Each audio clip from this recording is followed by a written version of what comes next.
à toutes et à tous, bienvenue pour cette matinale. Oui, c'est une matinale, il est 11h10, c'est incroyable, je suis jamais en live à cette heure-là. Et là, oui, fantastique, on a une matinale ensemble, j'espère que vous êtes à l'aise, que vous allez passer un bon moment. Je suis absolument ravie de vous retrouver pour cette émission Glénat pour les lives de l'imaginaire. On était déjà en live hier à 15h et on est de retour aujourd'hui pour une nouvelle émission qui va parler des figures du fantastique. Les lives de l'imaginaire, c'est des lives qui ont lieu en même temps que le mois de l'imaginaire.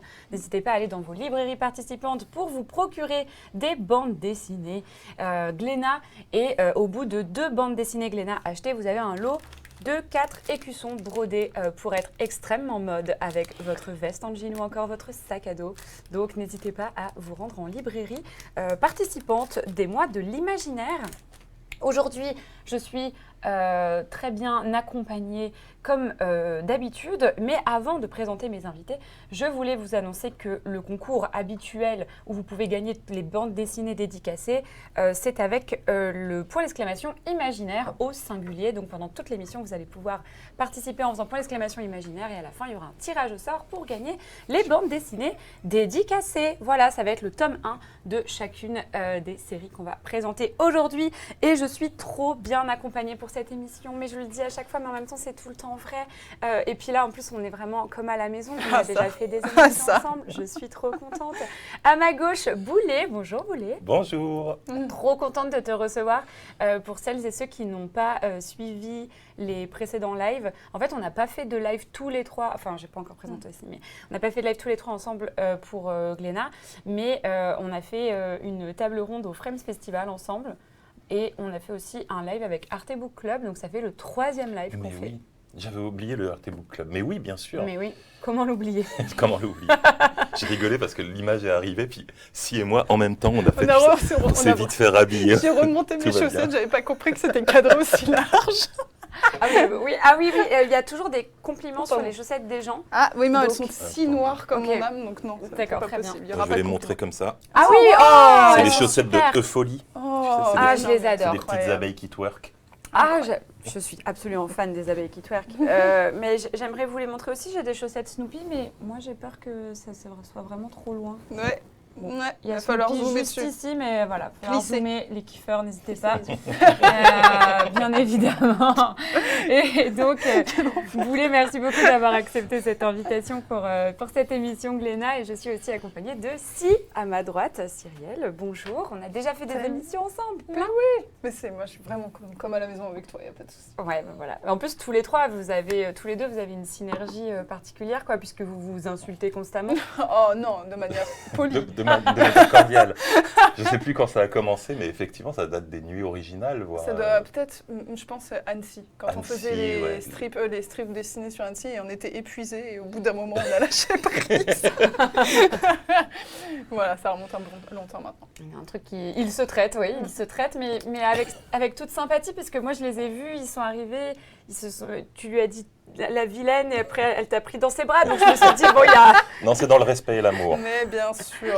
J'avais une amie québécoise qui avait dit vous êtes comme ça, les Français, vous vous insultez pour dire que vous vous aimez. Donc voilà, c'est peut-être ça. C'est un peu vrai. C'est une dynamique toxique quand même. Hein. Complètement. Oui, c'est clair. Très bien. Boulet, donc tu es auteur de bande dessinée. Tu as fait d'ailleurs tes premières armes dans Cho. C'est là où moi je t'ai connue. Puisque j'étais tout le temps en train de lire Cho quand j'étais enfant. Et c'était trop bien, vraiment, j'adorais. Et c'est là que tu as sorti une de tes séries principales, Ragnarok. C'était même ma toute première série. C'est le tout premier album que j'ai sorti chez Glénat. C'était en 2001. Avant ça, il existait déjà dans le magazine, parce que Ragnarok, c'est un personnage que j'ai créé en, je crois, 97 ou 98. Un autre siècle que vous n'avez pas connu. Et il a longtemps été comme ça en page unique dans le petit magazine qui au début se dépliait et tout. Enfin, c'était toute une aventure de show. Et ça a duré de 2001 à 2010 en gros. De 2001 à 2010, et on a pu suivre les aventures de ce petit dragon. Du coup, de quoi ça parle exactement, Ragnarok ? Alors Ragnarok, au départ, c'était censé être des petits strips façon Calvin et Hobbes entre un petit dragon et sa maman, et c'est le petit dragon qui doit apprendre à devenir un dragon, et sa maman en fait, qui limite le persécute pour qu'il arrive à voler, pour qu'il arrive à cracher du feu, etc. Et petit à petit, c'est passé du strip au gag en une planche. Et donc maintenant, on suit en gros les aventures de Ragnarok dans la forêt. Et il y a tout un univers qui s'est développé autour de lui. Donc on réalise que même si cet univers Heroic Fantasy se passe à l'époque actuelle, mais une époque actuelle où il y a encore des fées, des trolls, des elfes. Et Ragnarok va petit à petit avoir comme ça son cercle qui s'agrandit, puisqu'il va être accompagné d'une petite fée, Nagette, qui va être un petit peu sa bonne conscience et lui donner des conseils, mais qui va être aussi nulle que lui. Et d'une petite barbare, Roxane, qu'il va rencontrer dans la forêt, qui est une petite fille de 7 ans qui a décidé d'adopter la vie de barbare et qui donc a une tenue en peau d'ours, une hache à double tranchant et un casque à cornes. Et ils vont on va suivre leurs aventures dans ces 3 tomes du coup. Alors là, on te reçoit, donc toi, tu es aussi autrice de bande dessinée. On a déjà parlé ensemble notamment de Radium Girls. Tu as sorti aussi d'autres œuvres et en ce moment, tu es sur le projet de Anna et l'Entremonde, puisque tu es donc autrice et dessinatrice donc avec Marc Dubuisson au scénario de cette saga. Est-ce qu'on peut appeler ça une saga, une série? Ouais, une série, ouais. Et Anna et l'Entremonde, bon, moi je sais, mais de quoi ça parle pour les personnes qui te découvrent aujourd'hui? Pourquoi il n'y a pas mon scénariste? Tellement ouais, c'est le taf de Marc, ça. Hein. Ouais, habituellement, mais bon, je vais quand même le faire. Donc, on suit Anna, qui est une enfant qui charge les bateaux sur le port de Las Palmas. En fait, elle va se retrouver bloquée par un concours de circonstances dans un bateau assez connu qui s'appelle la Santa Maria. Et quand elle va réussir à sortir de cette cale, elle va se rendre compte que le bateau est partie et qu'elle se retrouve bloquée et la destination c'est par l'ouest vers les Indes sauf que c'est la panique à bord parce que le monde est plat enfin et en fait il s'avère que dans ce monde le monde est vraiment plat et donc elle va chuter avec tout l'équipage dans l'Entremonde qui est une espèce de cuvette de monde qui récupère tous les autres mondes. Et le but va être déjà sa survie, de retrouver son meilleur pote, et de 3, essayer de se frayer un chemin et rentrer chez elle, alors qu'il y a quand même pas mal de pirates et de la mafieuserie bien mafieuse. Voilà. C'est bien, c'est réussi là. Bah oui. Là, t'étais au top de ton pitch là. Allez, c'est incroyable. Tu vois, depuis, ça fait 5 ans. Ça m'a donné envie de recommencer, de lire tout depuis le début. C'était 25 incroyable. ans, j'avais pas répété. Ah ouais, non, bah oui, tu m'étonnes, toi, t'es reparti. J'aurais dû réviser. Ouais, c'est vrai, j'ai sorti Ragnarok de l'autre monde. Là, ouais. De l'entremonde, haha. Ah bah écoute, c'est un multivers. Moi, en fait, j'ai lu ta préface, Boulet, dans le tome 1. Et il y a un truc qui m'a un petit peu intriguée. Tu dis, Ragnarok, c'est né lors d'une soirée entre copains, tous fans de fantasy. Personnellement, j'en avais jamais lu. J'avais beaucoup de préjugés sur le genre. Et par provocation, je leur ai dit que n'importe qui pouvait en écrire, que c'était toujours un peu la même chose. Ils m'ont bien entendu pris au mot et m'ont mis au défi de le faire. J'ai alors passé la nuit à esquisser ce qui allait devenir les premières pages de strip de Ragnarok. Et je voulais savoir aujourd'hui, plus de 25 ans plus tard, t'en penses quoi de ce que t'as dit? Toujours un petit con. Ben, la preuve que j'avais raison. Non. Vous voyez, c'était facile. C'est faux. Non, j'étais un petit con. Je l'admets volontiers maintenant. C'est un défaut que j'espère que j'ai un petit peu surpassé, mais que j'avais beaucoup quand j'étais plus jeune, d'un peu mépriser ce que je connaissais pas. Et à l'époque, je connaissais absolument rien à la fantasy et c'était un genre qui m'attirait pas et un peu par provoque, quoi. Je le dénigrais volontiers auprès de mes amis qui étaient fans. Mais voilà, le fait de m'y mettre, ça m'a calmé, quoi. Et puis j'en ai découvert un peu plus après ça, quoi. Et vous en avez reparlé ensuite de cette anecdote? Oui, je suis toujours en contact avec les potes en question et effectivement, ils se souviennent de cette soirée, mais c'est eux qui m'ont dit, le lendemain, quand je leur ai amené les brouillons de Ragnarok, ils m'avaient dit, ouais, bah, en même temps, c'est mieux que tout ce que tu as fait avant. Donc, ils m'avaient déjà bien taclé à l'époque. Ouais. Mais oui, c'est un peu grâce à eux que Ragnarok existe. Ouais, c'était déjà de bonne guerre, du coup. Toi, qu'est-ce que tu en penses, si? Parce que c'est vrai c'est aussi, avec Anna et l'Entremonde, la première fois que tu écris de la fantasy. Ouais. Et comment on fait pour s'approprier un univers qu'on n'a jamais vraiment découvert, quoi. En fait, moi, j'avoue que j'ai été pas mal biberonnée au fantasy, hein, de toute façon, depuis toute petite et tout. Mais par contre, c'est vrai que c'était pas le truc où je me suis dit... En fait, la fantasy, globalement, créer une histoire avec des personnages, du lore, etc., c'est énorme. Donc, moi, jamais, j'avais même pensé aller faire une saga en plusieurs tomes. Enfin, tu sais, je me dis, c'est trop gros, c'est pour ça que, genre, souvent, il y a des cheminements qui se font où l'autobio est souvent une première porte assez facile pour pouvoir faire ses premiers armes, et ainsi de suite. Et j'avoue que, quand Marc est arrivé avec ça et que je sortais de Radium Girls, qui est en fait du historique fictionné un peu entre les deux, en fait, je me suis dit, vas-y, c'est quand même un gros morceau, mais j'étais forte de tout ce que j'avais eu avant et je me suis dit, allez, on y va. Mais c'est vrai que créer ces personnages, créer un monde, que ce soit cohérent, etc. Marc, il avait déjà fait le scénario, donc moi, j'étais pas toute seule dessus. C'était le bon biais pour moi pour aller là-dedans. Ouais, donc ça t'a donné envie d'explorer cet univers-là et ça change un peu. C'est vrai qu'après Radium Girls, c'est une autre ambiance. Oui, puis encore avant, j'avais fait quand même sur la sexualité, donc autant te dire que vraiment les chocs thermiques, on se les prend. Vraiment rien à voir, quoi. Non. Mais il faudrait voir avec Marc, je serais curieux d'avoir sa réponse là-dessus, parce que moi j'ai l'impression qu'en plus la cohérence, quelquefois, elle arrive en cours de route. Enfin, moi, pour Ragnarok, au début, l'univers, il était très très flou. J'avais juste le noyau des gags, et petit à petit, tu développes un univers et tu dis, bon, ça, finalement, ça fonctionne comme ça. Et il y a des trucs qui sont plus du tout cohérents avec le début. Mais je pense que je suis plus dilettante que lui. En fait, Marc, là-dessus, quand il était arrivé avec l'histoire, à la base, en fait, c'était de l'autoconclusif, tu sais. Donc c'était... non, je ne connais pas ce mot. Un tome, une histoire. D'accord. Un tome, une histoire, et en fait, c'est juste... Non, je suis désolée. Ah non, elle utilise des mots pompeux en live, regardez. J'ai commencé par hocher la tête, et puis j'ai dit, j'espère que je vais comprendre toute la phrase. Auto-conclusif, mais tout est dans le terme. Ça se conclut tout seul. Oui, ça se conclut tout seul. Mais en gros, de toute façon... Genre, c'était ça, et je m'étais dit, Marc, il me proposait ça, et j'étais genre... En fait, je trouvais que l'univers il avait développé un univers, mais il jouait pas assez dedans. C'est pour ça que moi, je lui ai demandé en disant, fais-moi une grosse histoire et tout, si c'était chaud. Et c'est à ce moment-là qu'il a décidé de dire OK, tu vois. De bifurquer vers une saga. Qu'on est bifurqué vers une saga, avec plein de tomes. Et du coup, c'est Marc qui a l'écriture de ce scénario. Et c'est une question que je t'ai déjà posée, mais je voulais savoir comment vous construisez vos univers, enfin comment vous avez co-construit cet univers, parce que j'imagine que toi, tu as apporté énormément... Dans la souffrance et la douleur. Ouais, avec beaucoup de larmes et de sang. Non, en fait, ça se passe très bien, on adore bosser ensemble. Ouais, c'est vrai. Non, mais oui, pour de vrai. Genre, en fait, comment on a construit ça ? À la base, Marc, il avait... il y a des scénaristes qui sont très directifs, ce qui n'est pas du tout le cas de Marc. Marc, il est venu me voir, il m'a dit, j'ai ce scénario, j'aime ton univers, transpose ce scénario dans ton univers. Il n'y a pas... essaye pas de le faire, coïncider avec des choses que j'ai potentiellement déjà faites. Donc, bon, heureusement, parce qu'en fait, c'est des cases assez minimalistes.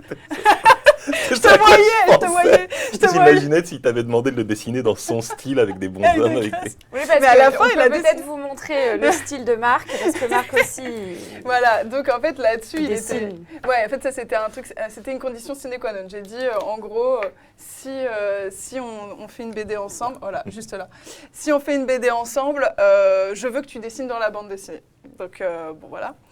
Donc c'est assez, mais globalement, il a un trait hyper percutant. En fait, il n'y a pas de jugement de valeur. Son trait est incroyable, mais comme toujours, il y a des traits qui s'adaptent à des scénarios et à des histoires. Et globalement, ça n'aurait pas été la même chose à l'arrivée. Voilà. Donc voilà, après on a construit ça comme ça, on a construit les personnages. En plus là vraiment c'est trop drôle parce que le petit strip que j'ai montré, je pense que vous n'avez pas pu zoomer dans le chat, mais c'est vraiment son style à Marc. Il dit ah là là, regarde ce bateau magnifique, parce que du coup il y a énormément de bateaux dans Anaël Entremonde. Toutes ces splendides caravelles, ce souci du détail, ces voiles, ces cordes entremêlées, je n'ai jamais rien vu d'aussi beau. Et après il met un post-it et il dit note pour moi-même, trouver une vraie dessinatrice. Parce que vraiment j'imagine qu'il aurait été assez vite limité. Bah, il aurait fait autre chose en fait. C'est Ouais. c'est un des grands plaisirs d'être scénariste, Bah, c'est c'est de tout mettre ce que une tu page ressens. blanche avec des gribouillis et mettre une flèche avec marqué full compact et bigarré et tu sais, d'envoyer ça au dessinateur. Moi j'ai déjà envoyé une double page comme ça où c'est marqué, juste entre parenthèses, des milliers de vaisseaux. Démerde-toi.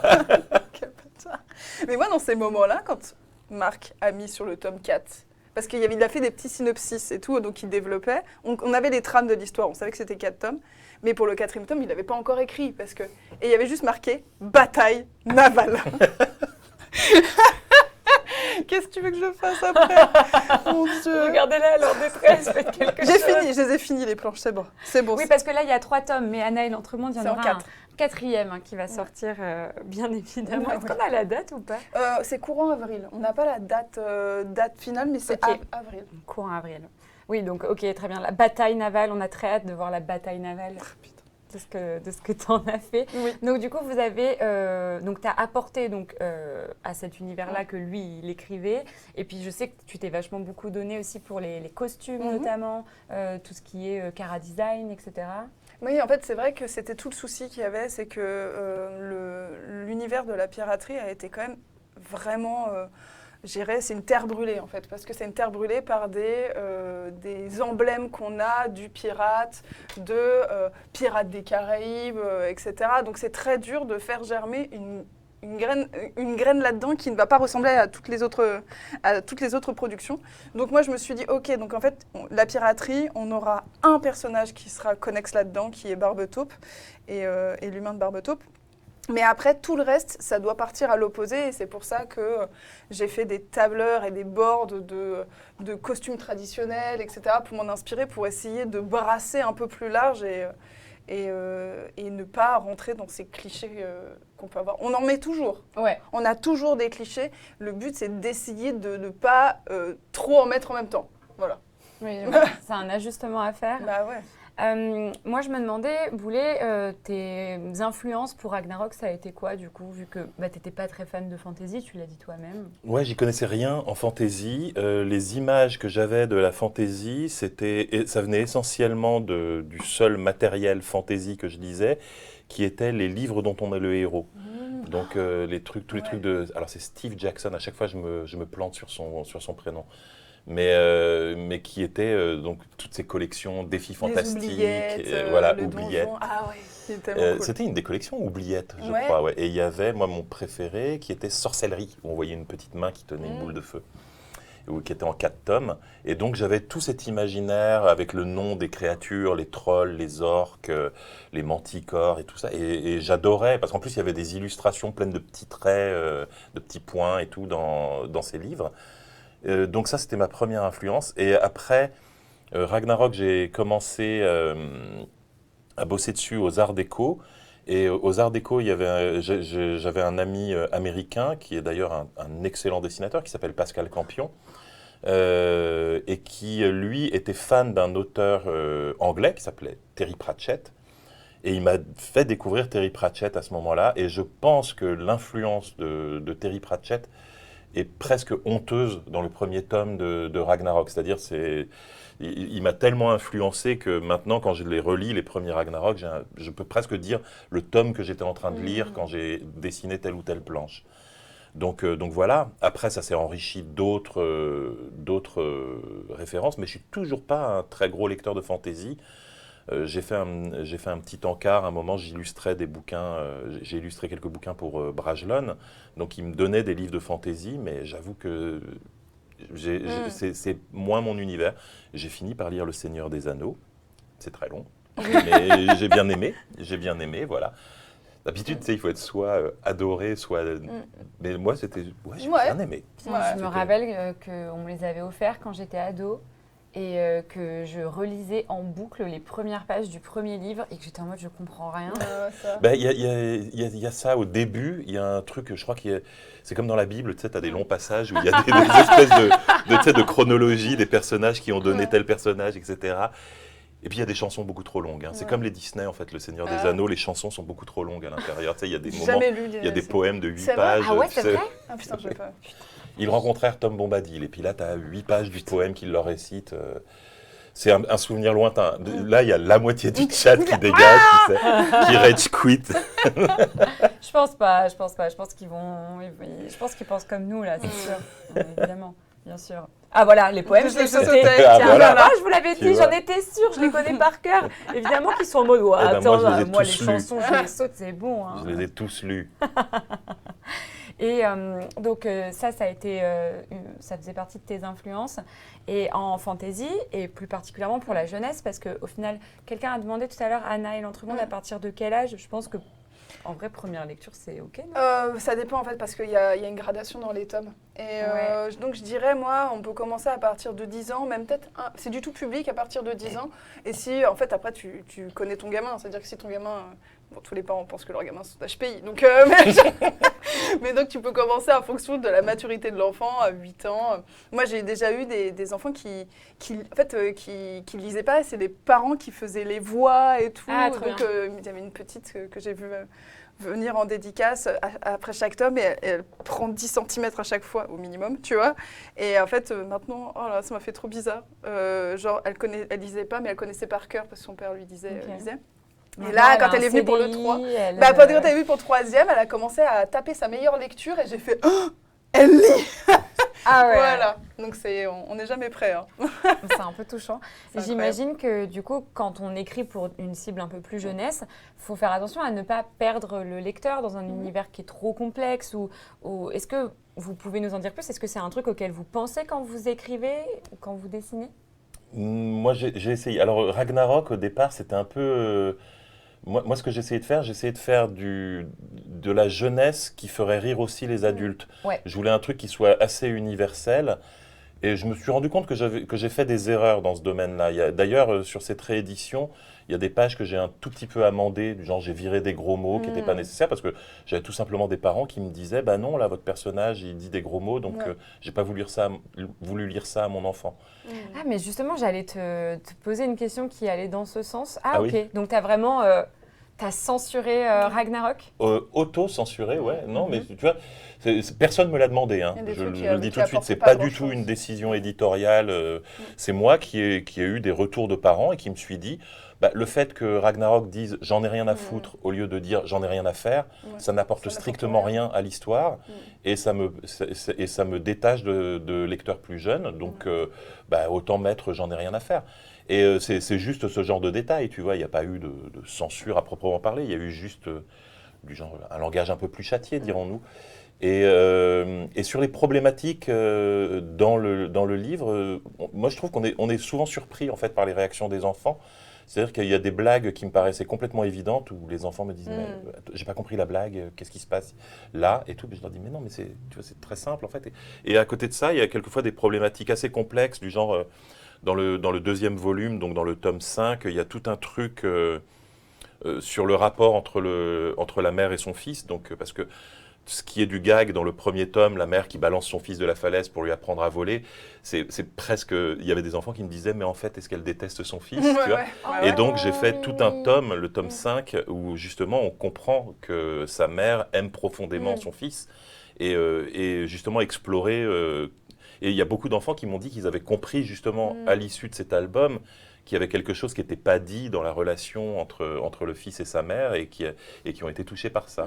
Donc on est quelquefois surpris par la maturité de la réflexion des enfants et quelquefois il y a des blagues qui tombent complètement à plat parce que voilà, on ne sait pas pourquoi. Ouais. Et toi aussi? Mais pour l'écriture, alors bon, bah, je vais devoir parler un peu à la place de Marc parce que, en fait, de toute façon, en fait, la question des gros mots, c'est, en fait, Marc, en fait, il y a des gros mots, mais c'est des gros mots à l'enfance, tu vois, genre, je sais pas, il y en a un, il va le dire en fils de tortue ou des trucs comme ça, tu vois, des choses comme ça. En plus, il le dit en espagnol parce qu'ils sont espagnols à la base.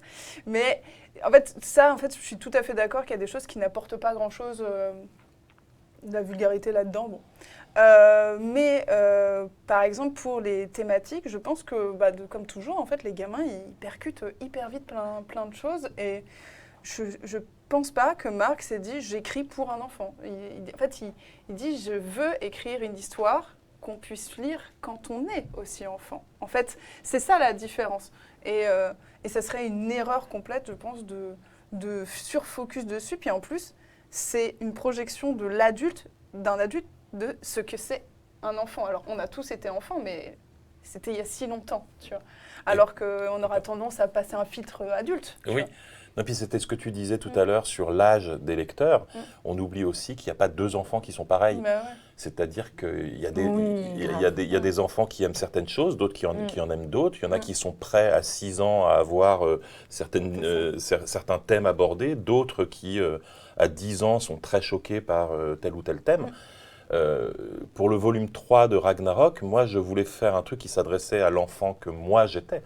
C'est-à-dire que moi, quand j'étais enfant, je me souviens que j'aimais bien l'horreur, j'aimais bien ce qui faisait peur, et je trouvais que les adultes le faisaient très mal, l'horreur, pour les enfants. Ouais. C'est-à-dire on te faisait des monstres rigolos avec des gros yeux, et oh, on va dans... Tu vois. Et sur moi, ça marchait pas. Moi, ce que j'aimais bien, c'est quand ça faisait vraiment peur, parce que là, il y avait des... Regarder le ring et tout. Genre. Non, mais par exemple, tu regardes un film d'horreur pour enfants, c'est par exemple Les Gremlins. Ouais. Ouais. Les Gremlins, D'accord. ça s'adresse à relativement un jeune public et il y a des scènes terrifiantes, mais en même temps, c'est rigolo et à la fin, on gagne. Tu vois, pour moi, ça se résume à ça. Et donc, dans le volume 3 de Ragnarok, là, le nouveau que j'ai dessiné l'an dernier, j'ai essayé de faire ça. J'ai essayé de faire que les monstres ne sont pas rigolos. Ouais. Les monstres font réellement peur, mais il va y avoir quand même des situations comiques et évidemment, à la fin, on va gagner. Désolé pour le spoiler. Mais parce que moi, c'est ça qui me parlait. Je sais pas, quand j'étais gamin, par exemple, j'adorais les dinosaures, comme beaucoup de gamins, mais j'aimais les vrais dinosaures. J'aimais les livres où on les voyait se bouffer entre eux et où ils avaient des écailles et des yeux qui faisaient peur et des grosses dents. Et tu sais, quand tu dis « Ah, t'aimes bien les dinosaures, je t'offre ça », puis tu sais, t'as un t-shirt en pilou avec un dinosaure rigolo qui fait Cuddle dinosaure, et t'es là, ben non, c'est pas ça que j'aime chez les dinosaures. Ce que j'aime, c'est qu'ils font peur. Ouais. Oui, donc tu veux pas non plus, enfin tu voulais pas non plus avec Ragnarok édulcorer un truc.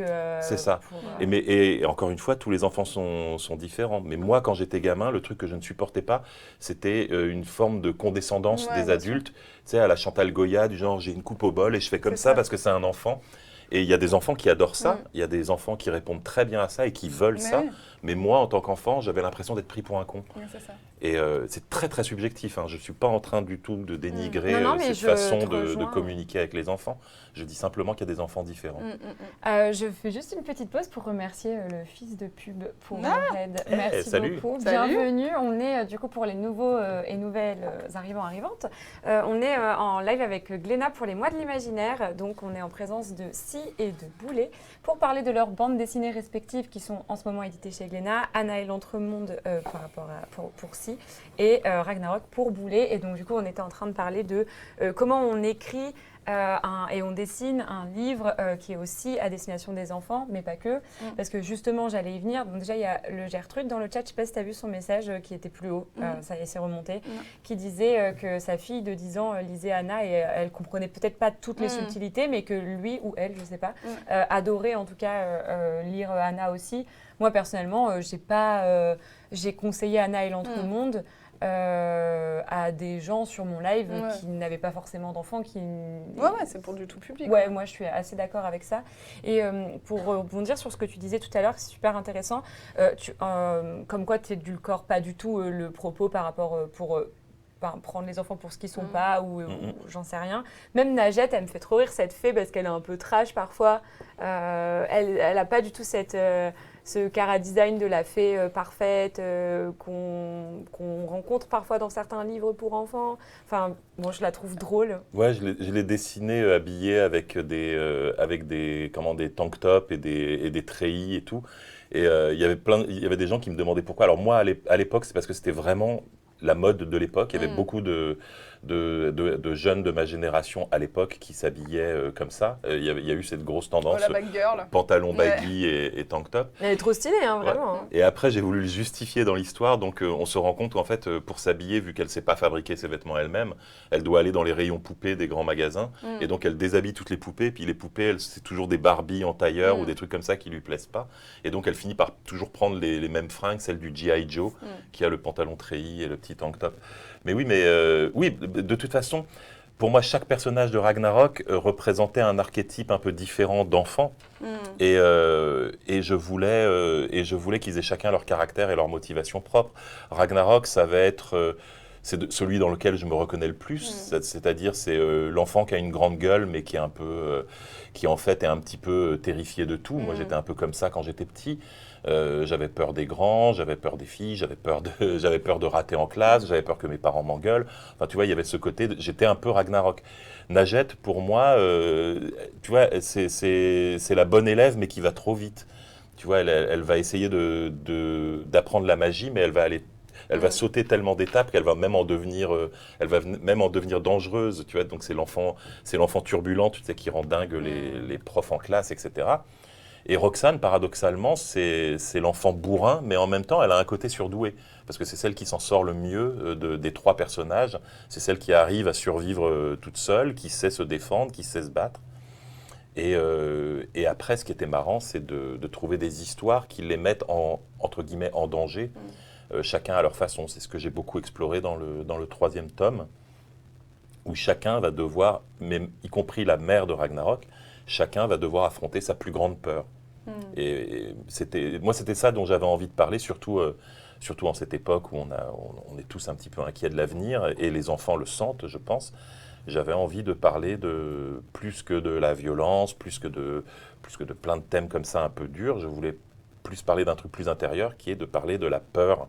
Et donc, tout ce tome est consacré à ça, est consacré à comment on affronte sa propre peur et comment on en triomphe. C'est lequel, là? C'est celui-là, c'est le dernier? C'est le dernier, c'est celui que j'ai écrit l'an dernier. Ah, trop bien. Est-ce que je peux faire un petit aparté? Après, j'arrête de faire des tunnels comme ça. Non, ne t'inquiète pas. De toute façon, tu sais, j'ai plein de questions, mais après, C'était juste pour expliquer un peu la jeunesse de celui-là, c'est-à-dire que les deux premiers tomes, c'est la série Ragnarok que j'ai faite de 2001 à 2010. Mais quand Glénat m'a demandé de faire l'intégrale, j'ai dit OK, à condition que je puisse dessiner le volume 7, donc le troisième tome de l'intégrale, que vous m'avez refusé il y a 15 ans. Sachant que c'est plus du tout la même équipe, donc ils ont dit, nous on n'était pas là, donc oui, on est ravis que tu refasses un livre. Et donc j'ai ressorti un scénario que j'avais déjà écrit, donc le scénario était fait, ça faisait presque 7 ans que je le traînais dans mon sac. Et j'ai redessiné ce dernier volume qui, donc, celui-là est une nouveauté. Ah, voilà. Justement, j'allais te demander, à l'époque, quand on a fait le Frames Festival, tu m'avais dit que tu avais arrêté la série Ragnarok pendant plusieurs années, que finalement tu avais repris. Et je me demandais ce qui t'avait donc donné cette envie. Tu viens un petit peu de l'expliquer. Donc, cette équipe de Glénat qui change et puis toi qui a toujours ce livre dans la poche, en fait. On avait des contraintes qu'on n'a plus maintenant. À l'époque, on dépendait d'un magazine, Show. Donc il fallait que la prépublication se fasse dans le magazine. Donc l'idéal, c'était des gags en 1 ou 2 planches, parce qu'on pouvait les mettre facilement dans le journal. Et à la limite, on pouvait faire une histoire longue de 46 pages, parce que ça faisait des épisodes à suivre. Mais si on mettait 5 à 10 pages par épisode, ça allait assez vite. C'était fait en quelques mois. Et après, on avait un album au même format que les autres, un 46 pages couleur.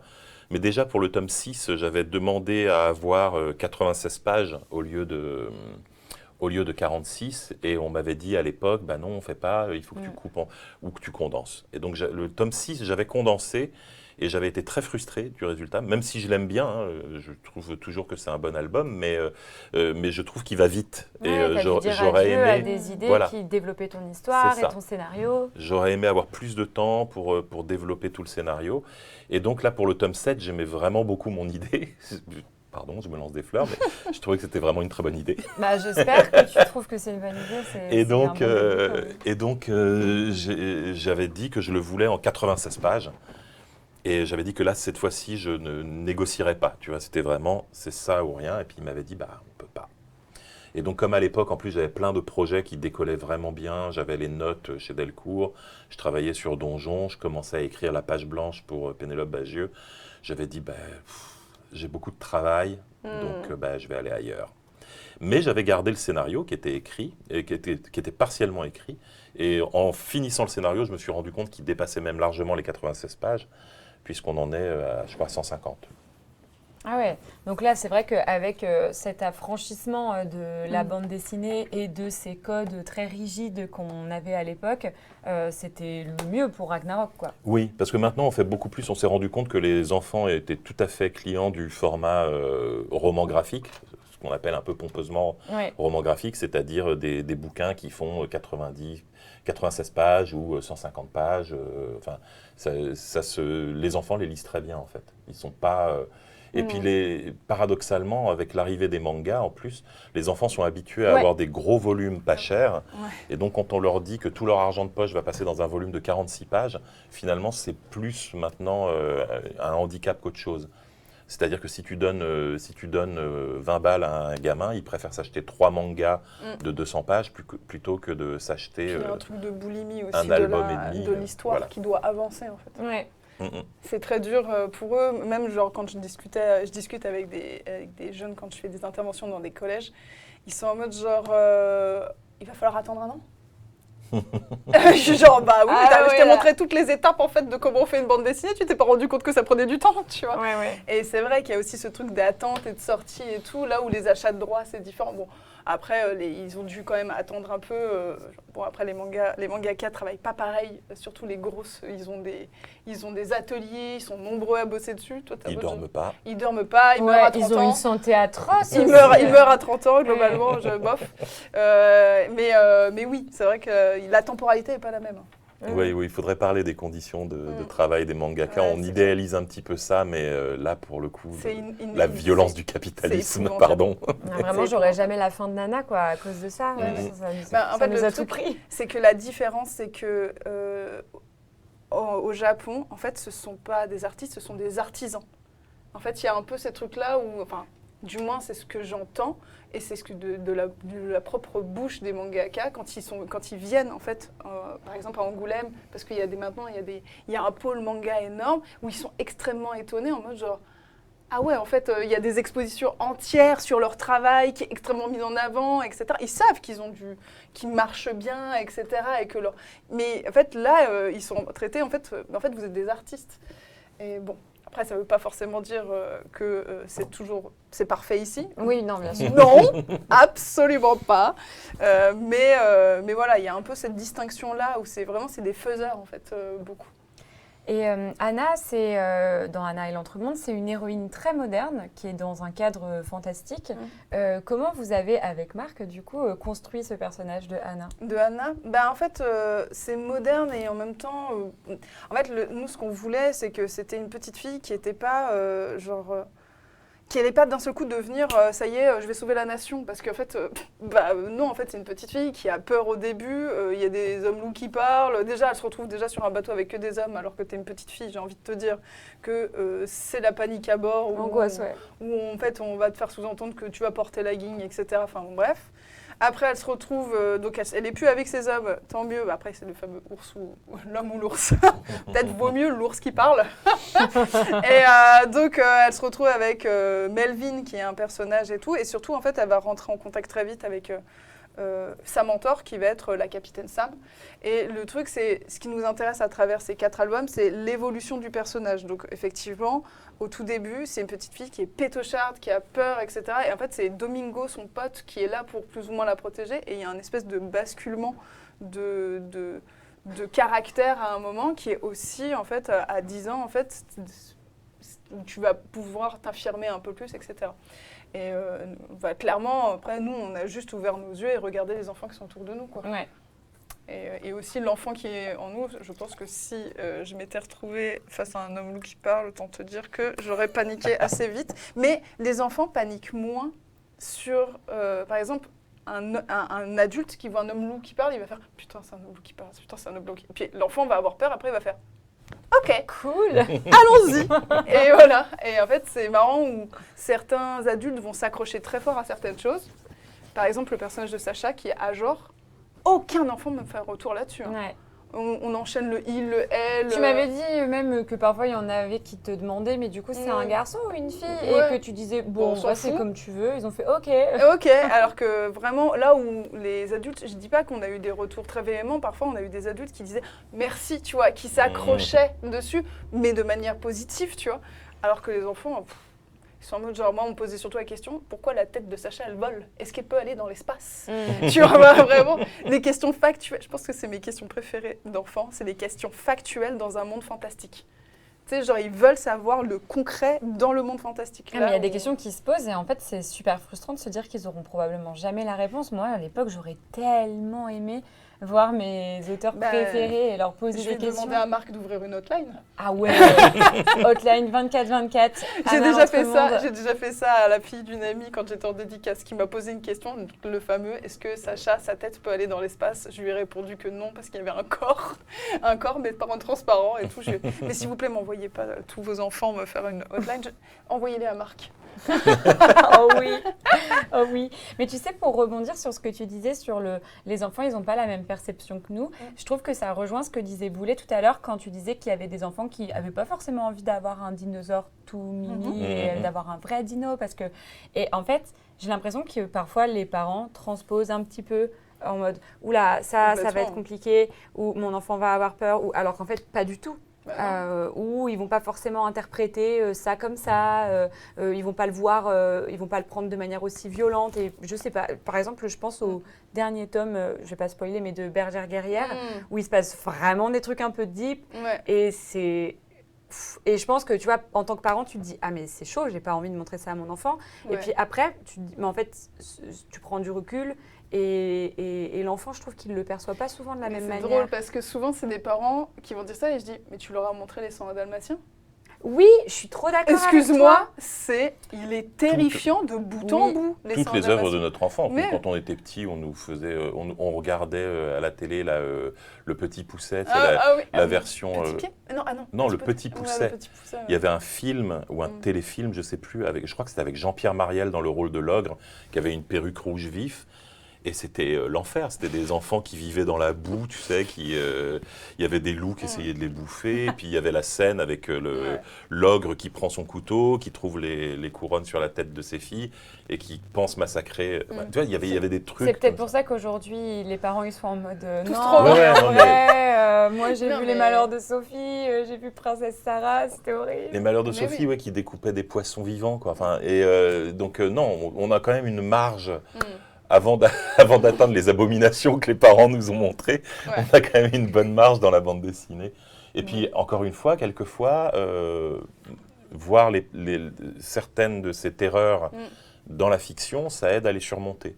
Moi, j'avais plein de trucs. Moi, mon livre préféré quand j'étais petit, c'était L'Histoire sans fin de Michael Ende. Et il y avait des passages un peu glauques, quoi. Il y avait le personnage principal, Bastien, qui à un moment perdait complètement la mémoire et errait, c'était presque un fantôme dans un désert, et il devait creuser dans des mines pour ressortir des plaques de mica qui contenaient des souvenirs, et il retrouvait le souvenir de son père en larmes parce qu'il avait perdu sa femme. Enfin, tu vois. Quelle angoisse! J'avais eu la même chose avec c'était la Croisée des Mondes. Oui, la Croisée des Mondes. Pareil, avec les démons et que un des enfants se retrouvait attaché au démon et l'enfant s'agrippait à un poisson congelé en pensant que c'était son démon. Moi, ça m'a traumatisée, mais en même temps, regardez l'adulte épanoui que vous avez en face de vous. Et pourtant, absolument saine et stable. Traumatisez vos enfants, ils deviendront auteurs de bande dessinée. Et du coup, après toutes ces années passées à vouloir enfin sortir ce projet de Ragnarok qui était un petit peu dans l'oubli, ça t'a fait quoi de replonger dedans ? Est-ce qu'il a fallu que tu te réappropries tes propres codes du passé ? J'y suis allé avec une confiance démesurée en me disant maintenant je dessine beaucoup mieux qu'il y a 10 ans, donc ça va être facile. Je me suis rendu compte que j'avais encore beaucoup de défis de dessin à relever dans cet album. Et j'ai vraiment essayé de m'amuser au maximum. J'ai pas essayé de retrouver le style de l'époque, mais de toute façon, le style, tu sais, c'est comme comment dire, l'écriture manuelle, tu vois. Ça bouge, mais c'est très difficile de complètement l'effacer. Donc, je pense que le style, il s'est retrouvé un petit peu matiné de Donjon et de ce que j'avais fait sur le blog. Mais j'ai essayé de me faire le plus plaisir possible. Par exemple, je fais de moins en moins les couleurs de mes livres parce que je trouve que c'est pas ce qui m'épanouit le plus et que c'est beaucoup de temps. Mais sur celui-là, j'ai voulu faire les couleurs. J'ai quand même eu une assistante, Lenka, mais j'ai voulu faire les couleurs moi-même parce que je voulais explorer vraiment tous les aspects de l'histoire, aussi bien en dessin qu'en scénario, et même vraiment dire des choses avec la couleur. Donc j'ai beaucoup joué sur certains codes. Par exemple, le fait que la créature, dont je ne vais pas dire le nom, mais de l'album, arrive comme un cauchemar et est toujours annoncé par la couleur. Je me suis amusé à faire On m'avait dit que le violet, comme ça, le violet sombre était la dernière couleur avant le noir, donc elle symbolisait la mort. Et donc les pages deviennent subtilement plus violettes quand le monstre est là. Il y a toujours, tu vois ici, il y a une brume un peu rose, il y a des éléments, et le monstre a toujours des éléments violets sur lui. Et c'était ce genre de petit code que j'avais envie de mettre. Et surtout, il y a des pages de bagarre où je me suis éclaté, quoi. Enfin, j'avais vraiment envie de faire mes grosses pages il y a un moment, la fée affronte la créature et je voulais faire une débauche d'effets lumineux et tout. Et donc, ça a été un énorme plaisir de se replonger là-dedans et de dessiner des monstres et de la castagne, quoi. Ah ouais, c'est trop bien, franchement. Je ne l'ai pas encore lu, le dernier, là, mais Bah, écoute. j'y arrive, du coup, progressivement.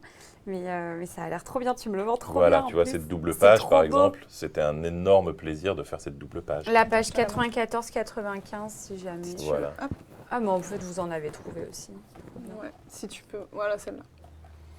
Trop beau. Tu vois, ça, quand ton programme de la journée, c'est dessiner cette double page, tu passes une bonne journée, enfin une bonne paire de journées, parce que j'ai pas fait ça en une journée. J'allais dire en une journée, là, c'est... Non, Ouais, je suis Gilles- quand même assez Gilles bosse rapide. très vite, hein. Ouais, Gilles je fais bosse une très page vite. par jour, hein, sans ouais. problème. Ouais.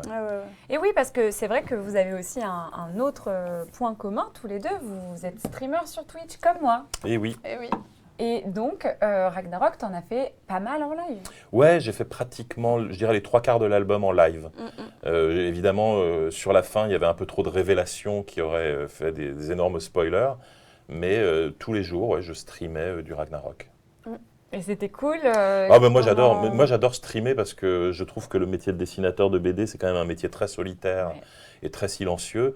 Donc là, maintenant, on est à une époque où c'est plus facile d'avoir de l'accompagnement. Tu as de la musique, tu as des streams, tu as des podcasts, tout ça. Mais bon, il y a un moment où tu as envie de parler aussi. Donc c'est bien beau de se taper 5 heures de Si ou de Clément Viktorovitch. Mais il y a un moment, tu as envie de répondre à des gens.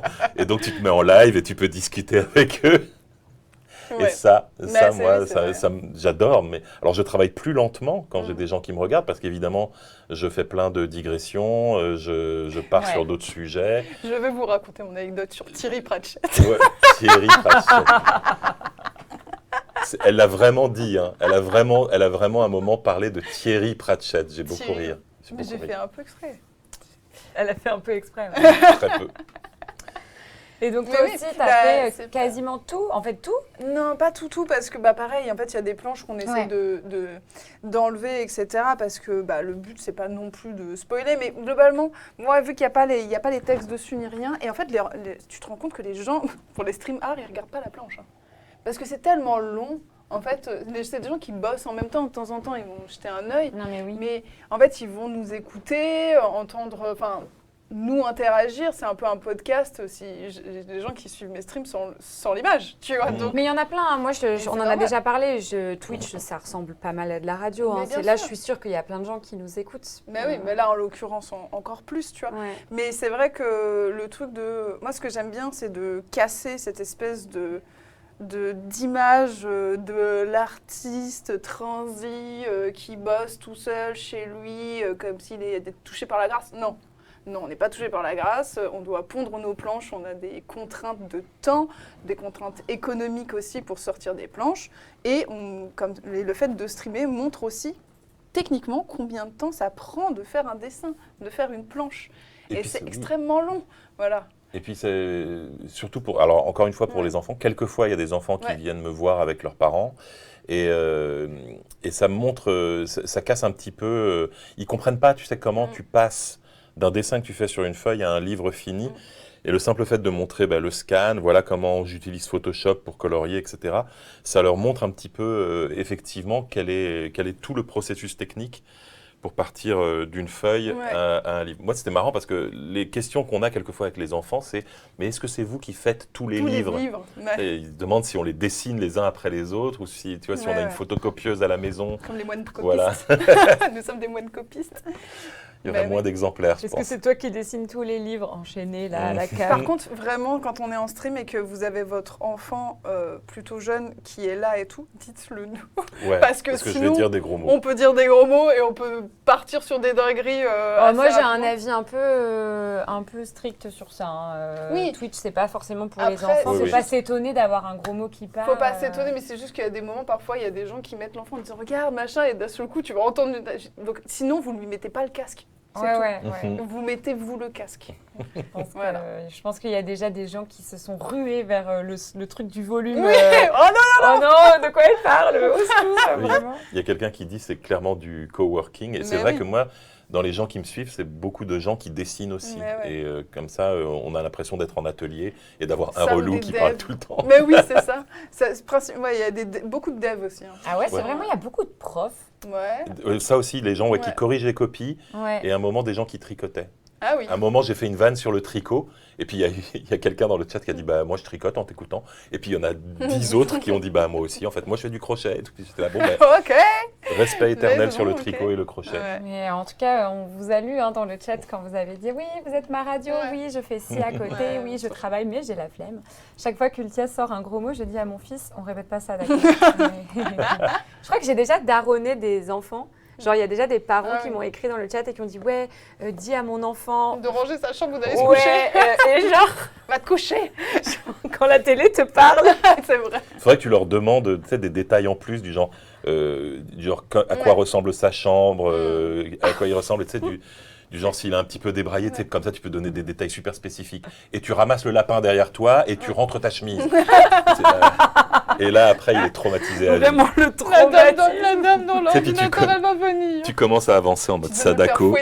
Mais attention, sinon j'appelle la dame de l'ordinateur. Quel enfer. Le bad, même, Oh non. ça m'est déjà arrivé. Et ça fonctionne, et ça avait fonctionné ce Ah, jour-là.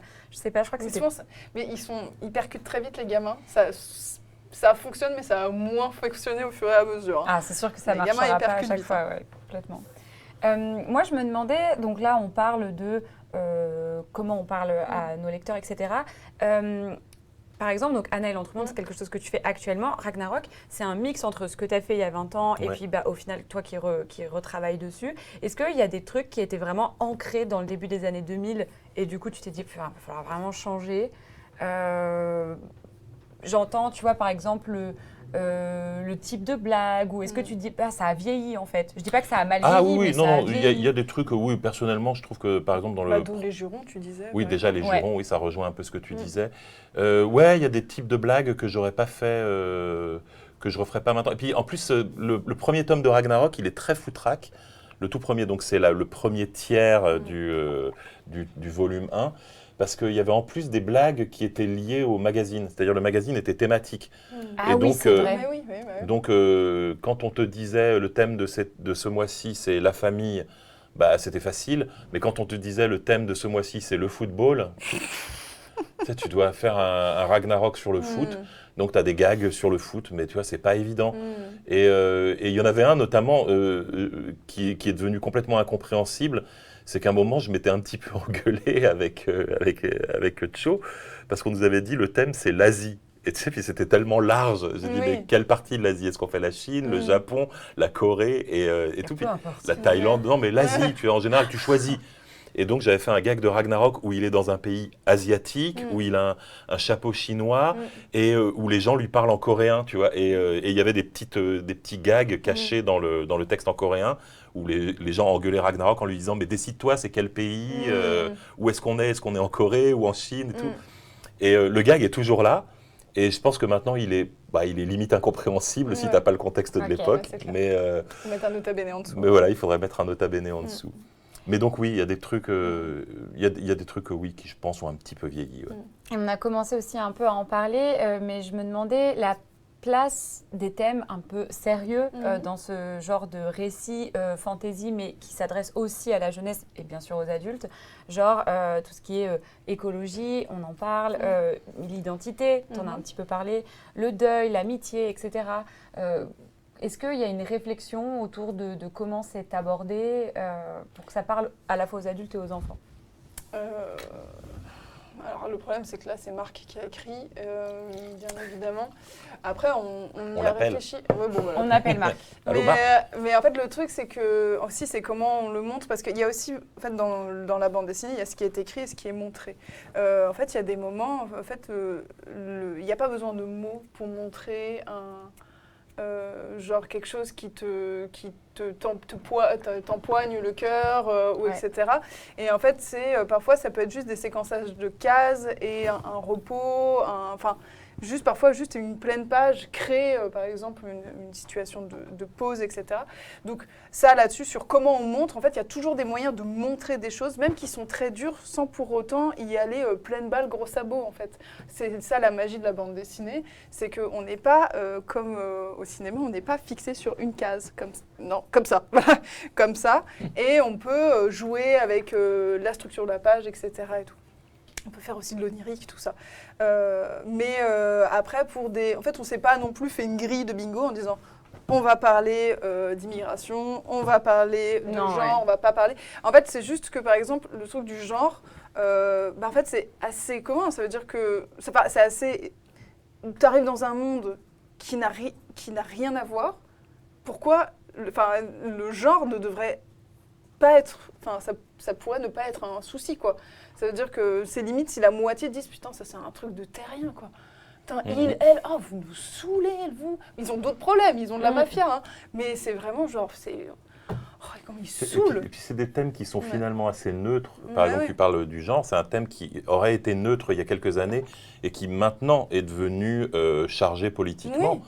Alors que c'est juste le monde qui est parti en couille. Parce que tu regardes les vieux épisodes de Star Trek, quelquefois ils débarquaient sur une planète où les gens étaient tous hermaphrodites, où les gens avaient 5 genres différents. Tout le monde s'en foutait. C'était de la SF, donc justement, c'était le bon endroit pour faire ce genre de choses. Et ça disait quelque chose du vrai monde. Mais maintenant, on a l'impression qu'il y a quelquefois des crispations par rapport à ces thèmes, alors qu'ils ne sont vraiment pas nouveaux. Moi, personnellement, il y a des thèmes que j'avais vraiment envie d'aborder frontalement dans Ragnarok. Donc, effectivement, le tome 5, donc là, encore une fois, je fais une petite digression. Le tome 1, c'est le bleu, là. Ouais. C'est surtout du gag en une page. Le tome 2, donc, ça commence par du gag en une page et après, il y a 2 longues histoires. Et donc, sur le tome 2, la première longue histoire parlait justement des rapports entre les parents et leurs enfants. La seconde longue histoire parlait par exemple d'écologie. Et c'est vraiment très basique, hein, j'avais juste transposé des problématiques du monde réel dans un univers magique, c'est-à-dire que les humains se mettent à exploiter la magie dans le volume 6, donc dans le tome 2. Ils se mettent à exploiter la magie, ils fabriquent des petites fibules, donc des petits objets magiques qui te donnent un pouvoir magique pendant quelques heures, et puis après elles sont déchargées, il faut les jeter. Mais les déchets continuent à émettre un peu de magie, et la magie s'accumule, et ça commence à devenir dangereux. Donc tu vois, le propos, il est assez sur la pollution, il est très très transparent. Tu avais créé des puffs de magie. Voilà. J'avoue, il a créé des puffs de magie. Mais en plus, ça se voit que c'était quand même quelque chose qui te tenait à cœur, parce que dès le tome 1, il y a même quand il y a ce format un gag, une planche, il y a déjà la maman de Ragnarok, elle fout le bordel dans le monde des humains, et après ils reviennent et elle dit oui, eux ils foutent le bordel dans le nôtre, hein, et en fait il y a plein de déchets. Oui, on voit la forêt, on va y parler des déchets. Et comme je te disais, dans le tome 3, je voulais vraiment conclure un peu l'arc de chaque personnage. Ouais. Donc je voulais que chacun se retrouve confronté à sa peur la plus profonde. Et donc il y a Najette, qui est donc la spécialiste de la magie, qui va se retrouver face à un adversaire qui est insensible à la magie, donc contre lequel tout ce qu'elle sait faire ne servira à rien. Et donc elle va se demander, mais du coup, qu'est-ce qui reste de moi si je ne peux pas faire de la magie ? Il va y avoir Roxane, qui est un petit peu la brute, la costaud, qui va non seulement se retrouver face à un adversaire, entre guillemets, qu'elle ne peut pas frapper, C'est-à-dire qu'elle n'est pas confrontée à un ennemi pour la première fois, mais quelqu'un qui veut son bien. Et donc, elle ne sait pas comment réagir à ça. Et en plus, elle va perdre sa magie. Et là aussi, il y a tout un discours que tu peux, pour moi, appliquer comme un template sur plein de problèmes différents. C'est-à-dire qu'elle se retrouve dans un monde où on la refuse parce qu'elle est trop forte, elle a vécu trop longtemps dans la forêt, donc la magie l'a rendue surpuissante. Et donc, on lui enlève sa magie et elle se retrouve confrontée à devoir rester dans ce corps très faible et qui peut plus se défendre. Et donc ça, tu peux l'utiliser comme template pour plein de problèmes du monde réel sur quels sont les droits des parents sur leurs enfants, est-ce que les enfants doivent se conformer à ce que veulent les parents attendent d'eux, etc., etc. Ragnarok, lui, comme il a peur de tout, il va tout simplement se retrouver face à un monde qui le terrifie. Et même sa mère, qui est le personnage par nature invincible de Ragnarok, c'est-à-dire que vraiment dans les 3 tomes de Ragnarok, on insiste sur le fait que absolument rien ne peut battre la mère de Ragnarok. Et là, elle va être confrontée au truc contre lequel elle ne peut pas se défendre, c'est la peur d'avoir perdu son fils. Et donc voilà, chaque personnage comme ça va devoir régler ses problèmes dans le livre. Okay. Ça me donne trop envie de le lire. On retrouve aussi dans vos 2 bandes dessinées beaucoup d'humour, parce que là, on parle de sujets sérieux et qu'il est important d'aborder, et j'imagine que c'est en phase avec vos valeurs, etc. Mais il y a aussi énormément d'humour, en fait. Et d'ailleurs, l'un n'efface pas l'autre. On est marrant. Oui, globalement. Est-ce que toi, par exemple, aussi, vu que est-ce que c'est Marc qui écrit toutes les blagues, est-ce que parfois tu te dis « Ah, mais là, je pourrais faire un gag de ouf grâce au dessin, vu que c'est toi qui mets c'est toi qui dessine. Est-ce que parfois tu rajoutes et tu proposes des blagues à Marc et du coup, il y a un échange entre vous? Alors, globalement, non. Parce que Marc, en fait, c'est un excellent dialoguiste. Donc, moi, là-dessus, autant il y a plein de choses où je suis passée dessus parce que je trouvais qu'il y avait des choses qu'il écrivait, que moi, je pouvais montrer, etc.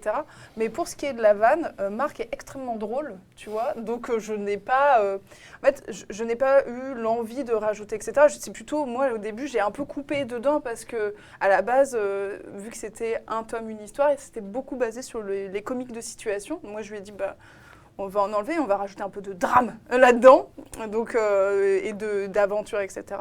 Mais moi, en l'occurrence, c'est par les expressions faciales, les mises en situation, etc. C'est vrai qu'il y a une page, par exemple, quand on parlait des personnages à plusieurs niveaux de lecture, il y a Sacha dedans qui, clairement, c'est certainement taper tout l'entremonde quand tu le lis. Il y a Moi, j'ai compris ça tard. Il y a des amants et des amantes dans tous les ports. Je reviens en arrière et je suis en mode, mais en fait, il est en train de se taper quelqu'un ou je rêve? En fait, il y a une page entière où il y a une amante qui arrive et qui lui dit, mais tu sais, tu te souviens pas de moi? Tu m'as laissé toucher tes... Et en fait, il y a ok, allez, c'est bon, on s'en va. Et en fait, le truc, c'est que ça, Marc, il me l'écrit, donc c'est 3 lignes. Et moi, c'est moi qui décide soit d'en faire une page, soit d'en faire quelques cases. Et en fait, c'est comment on amène. Donc, ça veut dire que je donne un visage à un sketch, tu vois. Et donc voilà, après, c'est un tandem là-dessus. Donc, moi, je mets en image les sketchs de Marc là-dessus. Donc, on bosse main dans la main là-dessus. Et toi, Boulet, au début, tu le disais, tu avais vraiment un gag, une planche. Progressivement, c'est devenu un récit. Comment tu as fait pour disperser l'humour quand même en changeant ce format? Moi, ce que j'aime dans une histoire, en fait, c'est quand tu ne te focalises pas sur un seul sentiment. Moi, je me souviens, il y a vraiment, c'est des tout petits passages, mais par exemple, Astérix, c'était que de l'humour, quasiment. Et il y avait des tout petits passages, mais vraiment tout petits, où quelquefois, tu avais un petit peu d'émotion quand même. Je me souviens de la Grande Traversée où à un moment Astérix se fait enlever et il y a juste cette image du casque sur le sol et Obélix qui le retrouve et qui est inquiet. Et je me souviens que quand j'étais petit, tu sais, je m'étais inquiété aussi. Du truc tout de suite, et moi j'aime bien quand il y a ce mélange d'émotions. Ça te sort de l'idée de que du comique. C'est ça. Et personnellement, moi je voulais que ça reste Ragnarok, donc que ça reste une BD d'humour et j'espère qu'on rigole en la lisant. Mais je ne voulais pas me couper la porte à d'autres émotions. Je l'avais déjà fait dans le tome 5. Où il y avait beaucoup de grosses blagues sur le déroulement de l'histoire. Le tome 5, pour le dire un petit peu rapidement, c'est Ragnarok qui en a marre que sa mère le persécute. Et donc, il décide de faire une fugue. Et en fuguant, il rencontre une sorcière qui lui propose de lui montrer son avenir. Et donc, Ragnarok accepte et se retrouve projeté, je crois que c'est 15 ans dans le futur, ou 10 ou 15 ans dans le futur, et il voit un monde dévasté, où il apprend que le monde a été dévasté par le grand dragon noir qui s'appelle Ragnarok. Et donc, il va devoir, en gros, partir à sa propre recherche pour savoir ce qui s'est passé. Et il y a beaucoup de blagues, mais il y a aussi, je voulais qu'il y ait des moments d'émotion très forts, puisque justement, en trouvant ce monde dévasté, il se rend compte que toutes les fées ont été massacrées, donc qu'il ne reste plus personne, que ses amis ont disparu, que sa maison a disparu, et donc voilà, je voulais faire un peu chialer quand même. Et c'est un dosage qui est un petit peu difficile, parce qu'on a très vite fait de mettre un gag qui va complètement désamorcer la tension et ruiner l'émotion. Et en même temps, on ne veut pas non plus faire un bouquin qui soit un tire-larme ou qui soit uniquement fait de tension pendant tout le long. Donc, et puis parfois, même par des vannes, en fait, tu vas en dire long sur un personnage. Par exemple, un personnage qui va avoir tendance à avoir la tchatch rapide, mais qui d'un seul coup devient muet dans une situation, qui n'a plus le cœur même à faire de la vanne, va contrecarrer et tu vas donner de la profondeur au personnage, tu vois. Ouais. Mais je suis assez d'accord, mais de toute façon, on sait très bien qu'il faut brasser des émotions. C'est comme un personnage, il n'y a rien de pire qu'un personnage qui est mono émotion. Genre le rigolo, l'intello, la fille. Nous sachons quand la fille, c'est juste la fille. Voilà, et donc c'est horrible, quoi. Genre, aucun humain n'est une seule et même bloc d'une émotion. Donc, de toute façon, il faut brasser. Hein. C'est comme l'alimentation. 5 fruits et légumes par jour, c'est pareil. voilà, 5 émotions. 5 émotions par jour. Ouais. C'est un gros travail de dosage, du coup. Voilà. Et il faut s'articuler autour de ça. Alors qu'au début, vraiment, un gag, une planche, t'es en mode, bon, à la fin de ma planche, il va falloir que je sorte le gag, quoi. Ouais. Mais là, j'imagine que il y a tout un travail de narration. Voilà, j'essayais de les rendre... d'avoir des gags qui correspondent un petit peu, au caractère du personnage à chaque fois. Donc effectivement, et puis ça va être des gags de situation. Quand la situation n'est pas drôle, tu peux faire juste des mises en perspective. Il y a un moment dans le tome 3, comme ça, dans le gros volume, la nouveauté, où la mère de Ragnarok essaye de dire qu'elle ne s'inquiète pas pour lui. On comprend que c'est pas vrai, mais elle dit « Mon fils est un dragon, il peut rien lui arriver. » Et bim, la page suivante, c'est Ragnarok qui court en panique, en chialant et en appelant sa mère, quoi. Et donc, tu vois, tu as des petits gags comme ça. Mais j'ai essayé, effectivement, de faire quand même monter la tension progressivement dans l'album, où on se rend compte que, même s'il y a eu des blagues, petit à petit, on se rend compte que, non, la situation est vraiment grave, jusqu'au dernier moment où là, quand tu as un retournement, là, tu peux relâcher à nouveau les vannes, littéralement et figurativement, et revenir à quelque chose de plus comique. Et que ce soit par rapport à... pardon, je refais ma phrase depuis le début. Par rapport à Anna et l'Entremonde, tu l'as dit tout à l'heure, on approche de la fin de cette série. Donc là, il y a déjà 3 tomes qui sont sortis disponibles en librairie. Je vous invite à vous les procurer.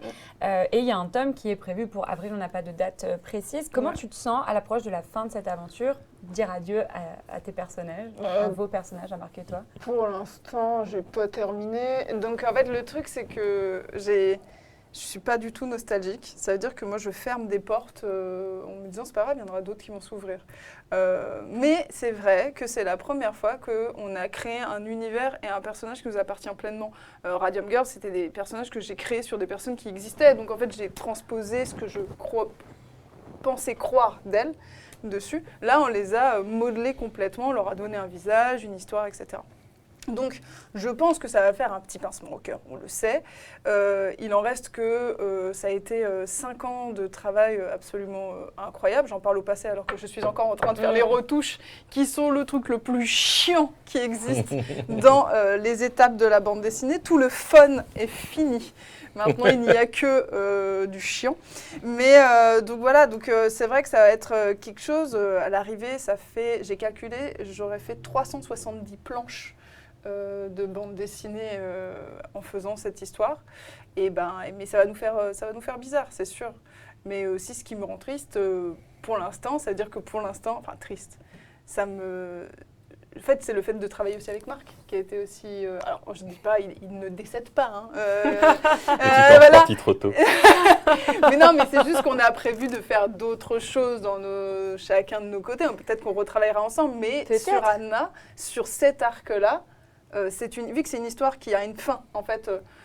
Qui se termine, c'est pas une histoire ouverte. Voilà, ça sera fini sur cet arc-là. J'ai posé, oui. Ah moi j'allais dire, c'est un peu pareil. Ça a été surtout Ragnarok, c'était beaucoup d'émotions parce que comme tu disais, ça a été très long. Ça a été ça a duré plus de 25 ans, 25 ans, presque 30 ans. Et effectivement, moi c'est pareil, il y a 450 pages, soit beaucoup plus que si. Et tu bosses pas en couleur directe, ça le fait. Arrivé. Allez, on arrive au moment où il se tape dessus.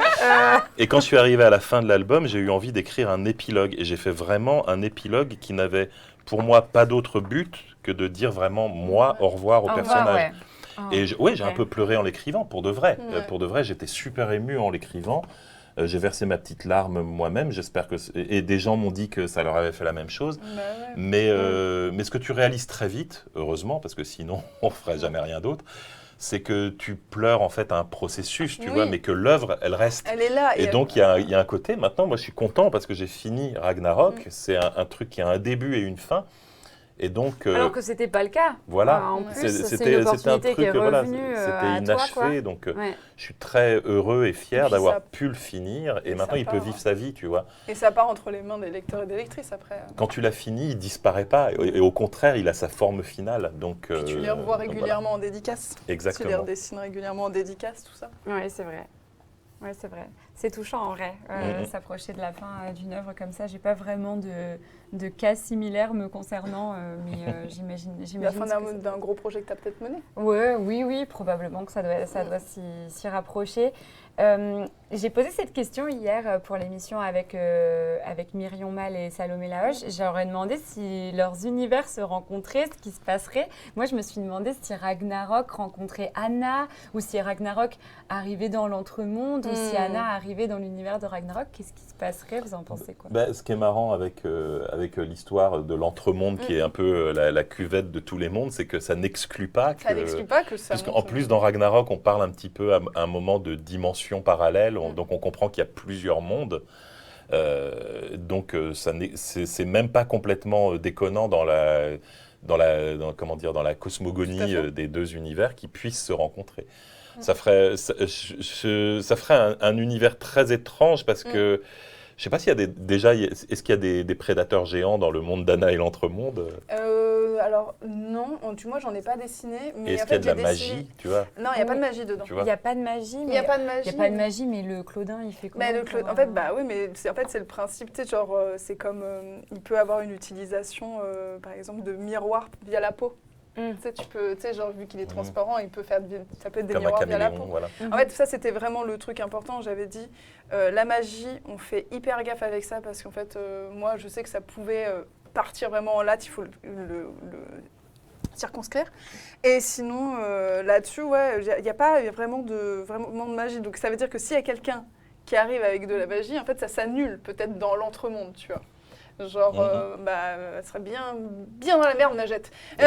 Non, mais moi, dans le lore de Ragnarok, moi, j'ai vraiment parlé de la magie comme d'une force physique, tu vois, comme si je parlais de l'électricité. Oui, c'est ça. C'est-à-dire, c'est pas quelque chose de magique, c'est drôle, mais pour moi, c'est une sorte de force qui existe dans ce monde-là et dont il y a des sources, c'est-à-dire que les dragons sont des sources de magie très puissantes et les fées aussi en sont des relais. Mais justement, moi, j'explique la présence de Ragnarok comme seul dragon mâle dans l'univers de la série par le fait que en fait, notre monde est très inoffensif pour les dragons parce que c'est un monde qui n'est pas très magique et où il y a juste des humains, des elfes et des conneries comme ça. Et donc, les dragons, c'est un peu comme ces créatures qui vont pondre en dehors de l'eau parce que le milieu aquatique serait plus dangereux pour leurs œufs que la plage finalement.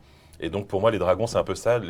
On voit les mamans dragons passer dans le monde, dans notre monde, pour élever leur enfant jusqu'à ce qu'il soit assez fort pour retourner dans son vrai monde qui est le monde magique. Je pense que Anna, du coup, elle hallucinerait quoi, devant Ragnarok. Peut-être que... Donc tout à coup, la magie apparaîtrait. Oui, Bah, et non. c'est ça, en fait. Oui et non, parce qu'en fait, Anna, quand tu vois la faune de l'Entremonde, Je suis d'accord. globalement, en fait, elle se dirait, encore un autre truc que je connais pas et qui fait partie de l'Entremonde. En fait, elle est en touriste, tu vois. Voilà. Elle arrive, elle fait en mode genre, ok, donc tout ce que je pense connaître n'existe pas, ou existe ici, mais je ne le vois pas, et il y a juste une majorité de choses que je ne connais pas, que je dois apprendre à connaître. Et Anna, si elle arrivait dans le monde de Ragnarok, je lui conseillerais d'arriver après le tome 3, parce que avant ça, la mère de Ragnarok bouffait beaucoup d'humains. Ouais, Et c'est clair. on comprend petit à petit qu'elle fait l'effort de plus manger d'humains parce que Ragnarok est amie avec des humains. Elle devient végétarienne. Elle devient pas végétarienne, C'est un travail trop difficile. Elle n'est plus humanovore. Oui, c'est vrai que dans le tome 1, il mange énormément d'humains. Elle même des enfants. Ouais. Il bouffe des scouts à un moment. Ouais. Des petits elfes de la forêt aussi, aucun remords. Moi, je me demandais, Boulet, quand je vois ce que tu fais, donc ton rythme d'écriture et de dessin entre Ragnarok, ton blog, tes projets parallèles, donc la reprise de la série Ragnarok, du coup, les lives, etc. T'as un rythme de fou, non ? Alors, j'ai la chance surtout de travailler très vite. Ah oui, c'est ce que tu disais. Voilà. Aux alentours c'était en 2004, j'ai commencé à faire du blog. Et le principe du blog, c'était de dessiner en improvisation. Et je me suis mis à dessiner vraiment à main levée très rapidement, jusqu'à un stade où mon dessin à main levée est plus tellement différent de mon dessin avec crayonné. Et mon dessin avec crayonné a bénéficié aussi de cette expérience parce que maintenant, je peux faire juste 3 traits de crayonné et la construction va beaucoup plus vite. Donc, comme je te disais, sur un bouquin comme ça, je fais 1 page par jour sans trop transpirer. Donc, je suis surtout très rapide. Attends. Au cerné. Tu fais pas la couleur 1 page par jour, tu sais, parce que quand tu me dis le genre, tu fais ta page, mais tu fais pas ta couleur aussi dans la même C'est parce que maintenant, je fais des journées plus courtes. Mais sinon, c'était ce que je faisais. Ok. Mais parce que maintenant j'ai un enfant, donc je fais des journées plus courtes. Mais disons qu'une planche ancrée, c'est combien de très temps, noire, c'est environ 4 heures. Ouais. Ok. Moi, vu que je fais pas d'ancrage et tout, je fais de la couleur directe. Mais encore une fois, ça dépend des pages aussi. Oui, bien sûr, on parle de la basique. Ouais. Mais donc voilà. Et puis oui, mais moi j'aime beaucoup. Enfin, c'est même, je pense, un énorme frein à ma carrière, c'est que j'aime beaucoup papillonner en fait. J'aime beaucoup faire le dernier projet amusant. J'ai beaucoup de mal à tenir une série. J'ai des projets de séries plus longues que je pourrais terminer, donner à des dessinateurs, dessinatrices et avoir comme ça une série pendant 10 ans. Il n'y aurait pas de problème. Ouais, tu as des projets que tu as déjà écrits. Ah oui, non mais là j'ai 7 ou 8 livres de retard sur tout ce que je veux faire. Ok. Mais qui ne sont pas encore finis, tu vois, qui ne sont pas encore terminés. Mais le problème, c'est que j'aime trop papillonner, en fait. Il faut que ça m'amuse. Moi, mon moteur, c'est que les choses soient amusantes à faire. Donc, je suis capable de laisser tomber une série en cours de route pendant un moment, simplement pour aller faire un livre qui m'amuse. Là, j'ai pris 5-6 mois pour faire le bouquin là, que j'ai apporté à Si tout à l'heure, qui est Sinou Monstrous, qui est juste un livre de dessin sur photo. C'est un livre de monstres, et simplement parce que j'avais envie de faire ça. Mais tu vois, je sais que c'est un truc super anecdotique. Je vais le faire, et puis voilà, le livre va sortir. Je dirais pas anecdotique, peut-être un peu niche, quoi, mais... Voilà. Un peu niche. Pardon, j'adresse ce commentaire à quelqu'un du chat qui va se reconnaître. Un peu niche. Vrai. Voilà. Ok. Pardon, elle comprendra. Très bien, un peu niche alors. Et donc toi, si tu utilises, par rapport à ton processus créatif, tu viens de dire que tu utilisais directement la couleur. C'est d'ailleurs très impressionnant, c'est un travail qu'on peut suivre en live, qui est assez ouf. Donc toi, tu dis que tu passes une journée environ, c'est ça? Non, plus, en fait, pour la mise en couleur, c'est au minimum 6 heures. Pour juste la mise en couleur. Après, moi, il y a plein d'étapes. Enfin, il y a les étapes. J'ai le croquis numérique avant que je fais. Il y a le storyboard, tout ça. Donc, j'ai tendance à dire, pour une planche basique, c'est à peu près 2 jours et demi de travail. Du storyboard à la planche lettrée finie, en fait. On va dire que c'est à peu près ça, quoi. Pardon, je voulais juste faire une toute petite précision parce que je vois quelqu'un qui dit 5-6 mois pour le livre alors qu'il bosse dessus depuis 10 ans. Je parlais justement de faire le livre. Avant, c'était juste les monstres sur les photos. C'était effectivement un truc que je faisais depuis des années, mais juste pour m'amuser, quoi. J'avais jamais prévu d'en faire un livre. Mais le livre lui-même, l'écriture, la remise en forme et tout, a pris 5-6 mois. Ouais, c'est long à faire. Me cherche pas. Voilà, ça y est, la réponse est donnée. Mais oui, effectivement, faire une BD, c'est long. Oui, c'est un long travail. Et du coup, justement, je trouve ça super valorisant que vous le montriez en live, parce qu'on se rend bien compte, tu le disais tout à l'heure, que parfois, tu expliquais tout ton travail à quelqu'un qui va dire, mais ou quelqu'un de plus jeune souvent qui va dire mais ça sort dans 1 an, mais c'est dans tellement longtemps, je ne peux pas attendre. Au même titre que quand on regarde une saison, une série, on n'a pas envie d'attendre la suite et il y a des gens qui vont la binger. Moi, je fais exprès de ne pas binge-watch mes séries, je ne sais pas vous. Mais parce que j'ai pas du tout... j'ai pas le temps. Moi, j'ai pas le temps. J'ai pas le temps de binge-watch. Ah, moi, j'adore binge. Ouais, c'est vrai. Ah ouais. Moi, mais j'ai l'impression que j'en retiens rien et que je vais rien en garder. Moi, tu vois ce que je veux dire? Moi, c'est le contraire. Je comprends plus rien si je les regarde. Moi, j'aime bien qu'il y ait 5 saisons et pouvoir enchaîner les 5 saisons d'un coup parce que je me souviens qui est qui. Parce que là, purée, tu te dis, ah, c'est génial, une nouvelle saison de Witcher. Et puis, tu te souviens plus du tout de qui sont tous ces connards, quoi. Et tu dois... Et du coup, moi, je me refais souvent les 3 premières saisons pour regarder la 4e.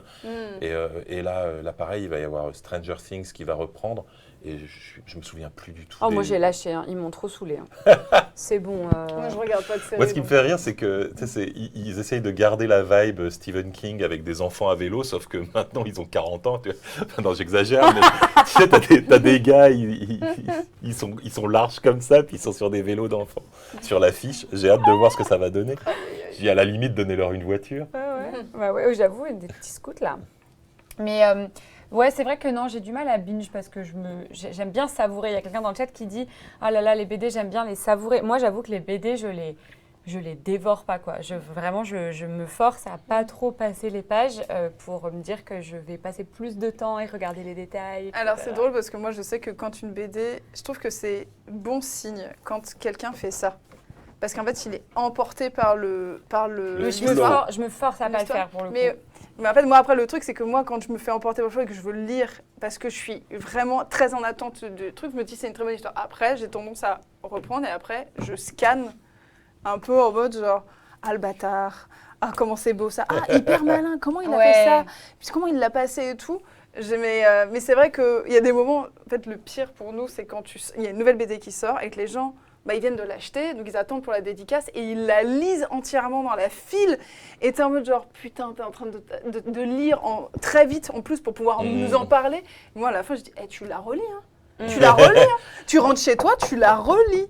Très sévère. Quand ta scie, elle vient chez toi, elle te casse la gueule. Ah non, mais je comprends en vrai. Moi, j'aurais l'impression d'avoir gâché quelque chose. Mais tu vois, moi j'étais le gamin, c'est typiquement qui prend un livre, je te parlais de l'histoire sans fin tout à l'heure, et à qui sa mère dit d'éteindre à 9h du soir et qui continue à lire à la lampe de poche l'histoire sans fin jusqu'à minuit et demi. Et j'arrivais pas à m'arrêter. Et je suis comme ça, moi, quand il y a un truc que j'aime, moi, je peux regarder une saison entière d'un bloc, même si ça dure 15 heures d'affilée, si j'ai rien pour m'en empêcher, quoi, parce que c'est ce que je veux faire à ce moment-là. Et mon cauchemar, c'est One Piece, hein, parce qu'il y a trop de tomes. Et quelquefois... Ah bah oui, mais quelquefois mais je fais des pauses parce que je rattrape. Et une fois que j'ai rattrapé, je me dis, il ne faut pas que j'attende la suite, tu vois, il faut que j'attende qu'il y ait un gros morceau. Et du coup, oui, tu fais par tronçon, quoi. Ça m'arrive de tomber là sur les scantrad. Vous allez faire quoi, m'attaquer en justice? Vous allez faire quoi, Glénat? Je les lis en scantrad. Ouais, attaquez-moi. Mais sortez-le. Vous me les envoyez plus. Et donc voilà. Et donc voilà, je lis tous les scantrad et puis ça défile Tu me fatigues pendant des heures et des heures, quoi. Et jusqu'à ce que j'ai rattrapé, quoi. Ne faites pas ça. Ne reproduisez pas ça chez vous. Faites-le, mais achetez les albums après, c'est tout, quoi. Et donc... Je vous dis, il y a des moments comme ça, il faut une alarme silencieuse. Je vois très bien la régie se diriger vers la table son et appuyer sur le micro, mutez-le s'il vous plaît, ça va couper. Écoutez, dommage, je vais devoir vous laisser là-dessus, merci beaucoup. Je vais prendre un gâteau pour fermer ma gueule, pardon, je suis désolée. Prends donc une bugne. Nous allons passer à autre chose. Et j'en profite pour vous rappeler que vous pouvez faire point exclamation imaginaire au singulier pour gagner le tome 1 de chacune de ces séries dont on parle depuis le début de cette émission. Donc c'est Ragnarok, le tome 1 qui sera normalement dédicacé si Boulet est encore vivant à la fin de ce stream. Il y a Jacques Glénat qui vient de rentrer avec une batte. Jacques Glénat va venir le récupérer expressément. Et le tome 1 de Anna et l'Entremonde que Si pourra peut-être vous dédicacer normalement. Parce que moi, je serai toujours là. Parce qu'elle ne sera pas kidnappée, elle, ni mise sous silence, puisqu'on va rester toutes les deux ensemble, ça va être super. Donc voilà. Donc pour l'exclamation imaginaire, si vous avez déjà participé, rien ne sert de refaire et il y aura le tirage au sort en fin d'émission qui approche du coup. D'ailleurs, je voulais quand même parler, donc on a commencé un petit peu à parler de Twitch, le fait que vous partagez votre processus créatif en live.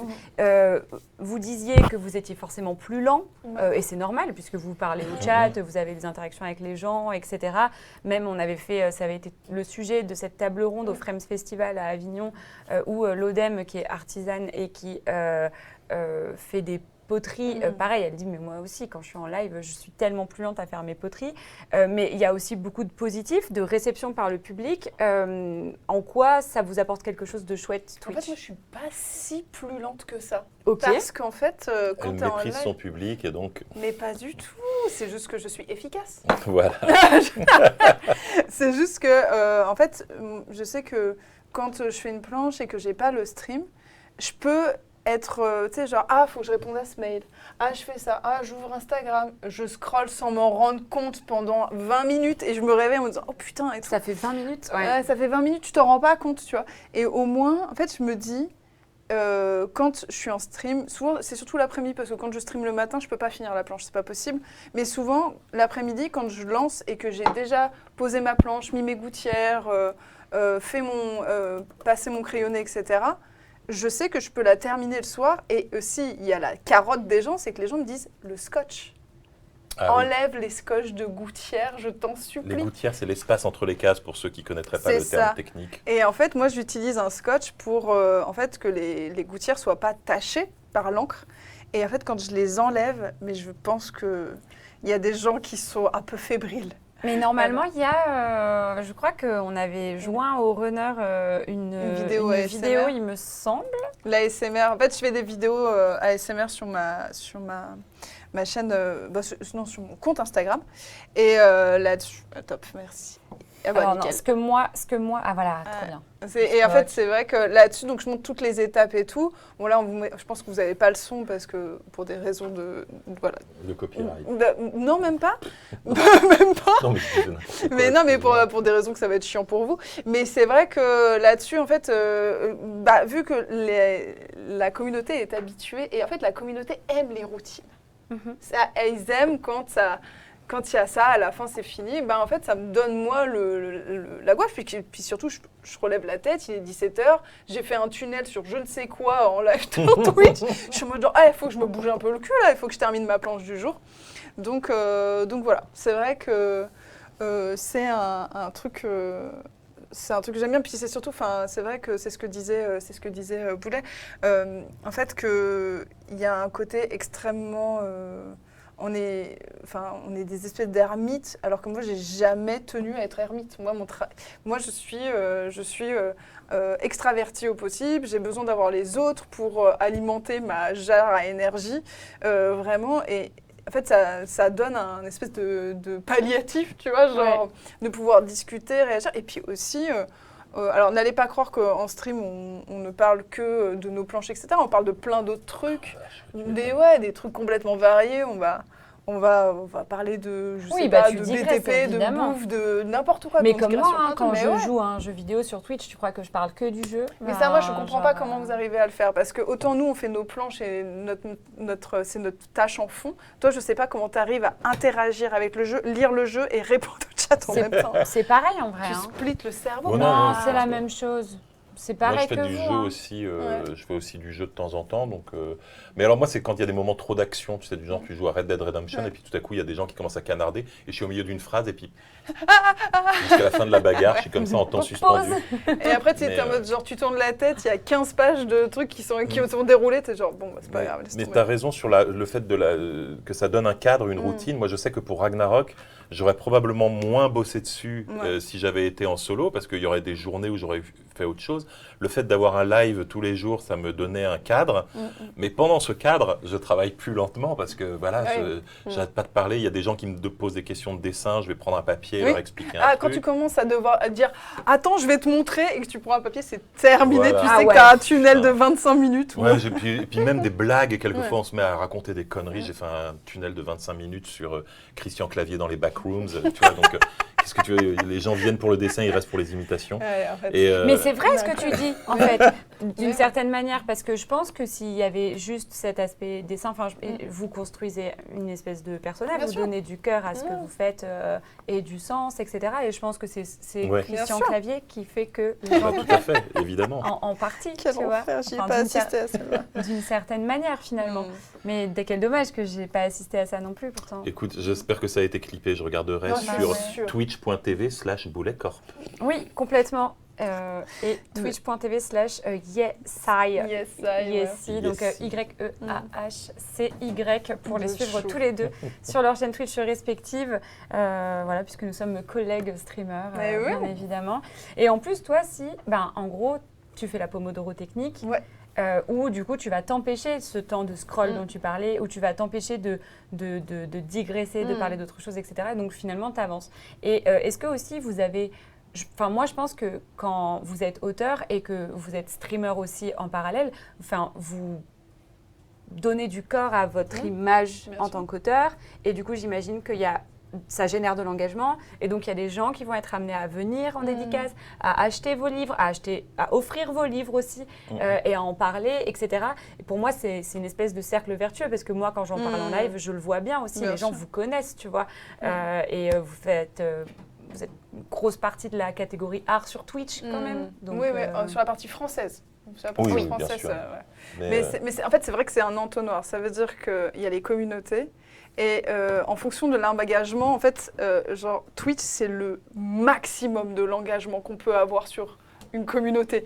C'est les gens qui te suivent pendant 5 heures de suite. Ils sont avec toi pendant 5 heures. Et qui s'abonnent quelquefois pendant hyper longtemps. Moi, j'ai des gens qui sont abonnés depuis 6 ou 7 ans. Quoi. Mais C'est ça commence à faire. Donc ça fait, Ils m'ont donné tellement d'argent. Et dont la moitié a été pris par Jeff. Dont la moitié a été prise par Jeff, mais quand même tellement d'argent. Mais c'est vrai que là-dessus, c'est assez... c'est marrant parce que quand les gens viennent en dédicace, ils disent « Ah, je te suis sur Twitch », je dis « Est-ce que tu parles un peu sur le chat ?» Elle dit « Oui, mais pas trop ». Et en fait, elle va donner son pseudo et je vais m'en souvenir. Mais en fait, il faut se rendre compte que quand vous parlez sur un chat, vous êtes toujours la partie la plus petite de la communauté. Complètement. Ça veut en dire général, que... c'est 3-4%. Plus vous êtes petit, plus la proportion elle est grande. Donc moins il y a de gens sur le stream, plus il y a de gens qui parlent sur le chat. C'est ça. Mais c'est vraiment un tout petit pourcentage, les gens qui parlent sur le chat. Globalement, je pense que je dois avoir 10% parce que c'est à peu près 100 personnes chaque fois que je stream, et je dois avoir 10 personnes qui rotationnent là-dessus et qui rotent. Je t'ai vu pouffer, vraiment, j'ai pas compris. Je me suis dit, mais de quoi elle parle? Voilà, rotationne. Mais c'est il vrai a déconnecté 2 secondes, il a... C'est ça, j'ai bugué. Qu'est-ce qu'il fait? Mais elle s'essuie elle est là, elle fait carrément. Ça vient en mode, mais sortez-moi de là, toujours pas arrivé. Faites en sorte qu'il sorte, pitié quoi. C'est pas possible. Mais ouais, c'est vrai que c'est... donc au final, on reconnaît en fait les gens on reconnaît les pseudos, etc. Souvent, vous avez des pseudos fleuris. On en voit là que je connais de mes streams, tu vois. Tarte chips, voilà. Voilà, Sid. J'ai jamais roté chez Sid, super. Sid, oui, bien sûr. Sid, bien sûr. Plein, tu vois. Mais oui. Mais en tout cas, je trouve que c'est cool ce que vous faites du coup de partager tout ça en live. Puis ensuite, j'imagine que ça se traduit en dédicace et ailleurs, etc. Moi, quand je parle de bande dessinée sur Twitch, même si je ne suis pas autrice, je vois bien que c'est quelque chose Il y a des gens qui se mettent à la BD. Je suis sûre et certaine qu'il y a des gens qui se mettent à la BD parce qu'ils tombent sur vos streams. Tu es aussi très prescriptrice, sinon là-dessus. Et pour moi, ça a été aussi la continuation du blog. Je ne sais pas pour toi aussi, parce que on avait, il y a quelques années, à la grande époque des blogs, des énormes communautés qui nous suivaient en ligne. Et moi, j'aimais bien cet échange-là. On parlait par commentaire, c'était pas en direct. Mais ça s'est un peu perdu avec les réseaux sociaux pour notre génération. En tout cas, maintenant, il y a des gens qui font des trucs formidables sur les réseaux sociaux. Mais pour notre génération, tu vois, maintenant on est un peu ringard sur tous les blogs. Il n'y a pas grand monde qui va encore lire les blogs, hein, malheureusement. Et du coup, moi, j'aimais bien avoir à nouveau cette espèce de côté forum, ce côté endroit public où tu peux parler et où il y a des gens qui t'écoutent, en fait, tout simplement, et où tu peux discuter avec eux. Un endroit public, mais un peu comme si tu avais une salle qui était ouverte. Genre, en fait, c'est pas non plus un pignon sur rue, t'es pas, voilà. Mais tu as une salle ouverte et les gens peuvent rentrer et sortir.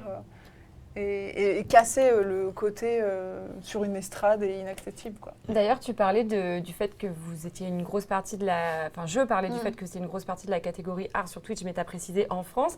Et tes réels ASMR qu'on a vu tout à l'heure, ils ont un peu dépassé ce statut de France. Ils m'ont dépassé complètement. Ils ont dépassé toi, quoi, tout ce que tu attendais. Oui, Qu'est-ce qui s'est passé? En fait, ce qui s'est passé, c'est que vu que c'est de l'ASMR et que je parle pas en français, et ça touche à l'international. C'est ça le truc. Et que... en fait, forcément, et donc il y en a plein qui découvrent, ah mais t'es française, tu vois, dans les stories, tu vois, quand je parle. Et c'est vrai que je pense que j'ai touché plusieurs trucs. Ça veut dire que l'ASMR, globalement, les gens sont très réceptifs, peu importe la nationalité. Je ne parle pas et je montre pour beaucoup, parce qu'en France, on a la culture de la bande dessinée, mais pour beaucoup de pays, c'est un art mort qui n'existe pas ou plus. Et donc, ils sont en mode genre, ils me regardent un peu comme si j'étais un ermite, tu sais, qu'on sortait en mode genre, waouh, il y en a encore qui font ça. Et il y a le côté aussi, le geste précis, que moi, je suis très réceptif à l'artisanat, au geste parfait de l'artisan. Et en fait, moi, je le reproduis un peu. Puis aussi, il y a le truc de calmer, avoir des étapes, genre de mise en place d'une planche, des scotch, etc. Il y a vraiment un truc qui calme le cerveau. Et je sais qu'il y a des gens qui regardent mes reels pour s'endormir. Ils les mettent à la suite. Est-ce que tu fais des cuts, tu sais, avec du genre les nuages qui Ça passent dure dans le assez ciel, longtemps, à les la arbres suite. qui bougent un peu? Non, je le fais pas. À la suite, pour s'endormir, c'est... En fait, il les Faut regarde. le mettre en boucle, quoi. En fait, soit il y en a certains qui, en fait, juste avant de s'endormir, ils vont regarder que ça, quoi. Et vu qu'il y a que du bruit, du scotch, le bruit, vu que je l'enregistre avec un micro sur la planche, etc. Non, c'est une vraie tendance. Hein. Ouais. Genre, j'enregistre sur la. Tu utilises avec quel micro? Un micro filaire. Incroyable. Je sais pas comment. Ouais, moi, je pourrais pas faire ça. Mais est-ce que tu fais pas de l'apnée du dessin, toi? Tu sais, quand tu es super concentré sur le dessin, tout à coup. Donc moi, si on m'enregistre en ASMR, ça donnerait un truc du genre. Alors, pas du tout. Alors, pas du tout. Il y en a. Je fais l'ASMR horrible. Tu sens juste que l'auteur est en train de décéder. Le mec meurt, ouais. Il faut respirer, Non, j'ai pas... C'est pas très satisfaisant. Voilà. ASMR, il de temps en décède, temps, je ne j'en suis ai- pas satisfaite. Et de temps en temps, il engueule le chat. Mais c'est quand tu enregistres en ASMR que tu te rends compte à quel point l'humain est bruyant, c'est épouvantable, tu vois. Vraiment, tout craque, tout fait du bruit, etc. Et tout. Bon, après, moi, c'est des tout petits formats. Hein, donc, au final, si je renifle entre deux trucs, je peux cutter 2 secondes entre 2 reniflements, ça va. C'est bon. On me dit dans l'oreillette que vous avez un lien pour Glénat Manga dans le chat. En fait, ça permet de lire chaque dimanche un chapitre de One Piece en simultané légalement. Ah il fallait Donc, le dire. N'hésitez pas à cliquer sur ce lien. Je crois, Poppy, que tu peux le récupérer s'il est posté par Glénat du coup dans le chat et tu peux le diffuser très largement. Voilà. Trop bien. Merci top. beaucoup. Eh bien, on approche de la fin de cette émission et je vous invite à nouveau à faire point d'exclamation imaginaire si ce n'est pas déjà fait, c'est au singulier pour gagner le tome 1 dédicacé de Ragnarok et le tome 1 de Anna et l'Entremonde dédicacé également de Marc Dubuisson et Si qui est à ma droite. Et je vous ai demandé, j'aime bien faire ça pour les émissions bande dessinée, je vous demande à chaque fois des recommandations culturelles et souvent elles sont dans le thème de l'émission et cette fois-ci on parlait de fantastique jeunesse et je me suis demandé, est-ce que vous aviez quelque chose à me recommander en termes de fantastique jeunesse, vous voulez? Alors, un truc que j'ai beaucoup aimé récemment, c'est un film d'animation, un peu SF fantastique, qui est Arco, du cinéaste Hugo Bienvenu. Et je l'ai découvert à Annecy, justement, et je trouve qu'il est vraiment très beau. Il a une vibe un peu Miyazaki comme ça, mais avec sa touche européenne. Le dessin d'Hugo Bienvenu comme ça, avec ses contours très lignes claires, sont extrêmement reconnaissables. Et c'est justement, je trouve, le bon mélange d'humour, d'émotion, de propos intelligents. Et donc voilà, toute la salle à Annecy a passé un excellent moment. Donc je pense que tous les gens qui nous écoutent ont le potentiel de passer un excellent moment en allant voir ce très très beau film. Si je peux le résumer vraiment en 10 secondes, ça se passe dans un futur lointain où l'humanité a évolué jusqu'au stade où ils vivent dans des grandes cités dans le ciel, dans les nuages. Et ils portent ces grands manteaux arc-en-ciel qui leur permettent de voyager dans le temps. Mais seuls les adultes ont le droit de le faire, évidemment, parce que c'est quelque chose d'extrêmement délicat. Et un jour, un enfant vole la cape de sa grande sœur et fait un voyage temporel qui tourne mal. Et il se retrouve dans notre futur proche. Donc il se retrouve aux alentours de 2100 quelque chose, dans une civilisation qu'on imagine être au bord de l'effondrement. C'est-à-dire que tout le monde vit sous des bulles, il y a de plus en plus de catastrophes climatiques, etc. Et il va devenir ami avec une petite fille qu'il va rencontrer à cette époque-là. Et c'est vraiment très très beau. Et tu l'as vu au Festival d'Annecy, du coup, c'est ça? Je l'ai vu au Festival d'Annecy en juin. Et je ne sais pas s'il est déjà sorti ou si... Non, pas encore. Ou il sort très bientôt. Il va sortir bientôt. Ouais. Voilà. Ok, bon, n'hésitez pas du coup à le voir quand il sortira en salle. En plus, j'imagine que ça sera dans pas beaucoup de salles. À chaque fois, c'est comme ça. Et, à mon avis, celui-là, il a un potentiel pour faire beaucoup d'entrées. Donc j'espère qu'il va cartonner. Parce que Mars Express, ils n'avaient pas... Mars Express, quelle galère. Mars Express était un chef-d'œuvre, mais malheureusement peut-être plus niche. Ouais. Arco, je pense que c'est vraiment un film qui s'adresse à toute la famille, qui est très grand public. Et donc je pense qu'il a si on le soutient, si on va tous le voir au cinéma, il a un bon potentiel. Ah, mais ça sort demain en fait. Ah bon, bah voilà. Ah bah voilà, nickel. C'est tellement raccord. Regarde-le. Parfait. Top. Ok, très bien, merci pour la reco. Alors, moi, en fait, c'est marrant parce que c'était une recommandation culturelle, mais allez, on peut dire que c'est de la fantaisie de loin parce que c'est avec de la SF aussi. Et je pense jeunesse, je dirais plutôt vers 14 ans. Hein, ouais. Genre, on peut commencer 14-15 ans. En fait, je suis en train de lire la saga des Voyageurs de Becky Chambers. Moi, j'ai découvert cette autrice il n'y a pas si longtemps et je suis en train de me taper l'intégralité de sa bibliographie. Cette saga est absolument incroyable. Je suis sur les dernières pages. Là, c'était ce que j'étais en train de lire dans le RER pour venir. C'est une autrice alors, qui est catégorisée, je pense que c'est pas du solarpunk, mais considérée comme du solarpunk. Je vais faire juste après une petite enclave sur le solarpunk, voilà, parce que c'est tout petit, mais notamment une recommandation d'une vidéo à aller voir sur le sujet. Mais donc Becky Chambers a fait, en fait l'espace d'un an, c'est le premier de la saga où tu vas t'intéresser à un équipage qui fait des percées dans l'espace. Et tu vas t'intéresser en fait à tout l'équipage qui est fait d'aliens, etc. Et en fait, il y a un truc qui est assez incroyable. Alors ça va être très dur pour moi de résumer les histoires là-dedans, mais ce qui est incroyable, c'est que c'est une SF où les humains sont l'espèce OSEF par excellence. Okay. Tout le monde s'en tape des humains. Vraiment, c'est une espèce qu'ils ont intégré à l'Union Galactique, mais vraiment parce qu'ils faisaient un peu pitié et qu'on les a trouvés en train de errer dans des vaisseaux colonisateurs. Mais voilà. Et en fait, en fait, chaque album va s'intéresser. C'est pas une suite, mais chaque album va avoir un personnage de référence de celui d'avant. Et c'est incroyablement intelligent sur les rapports entre les espèces, par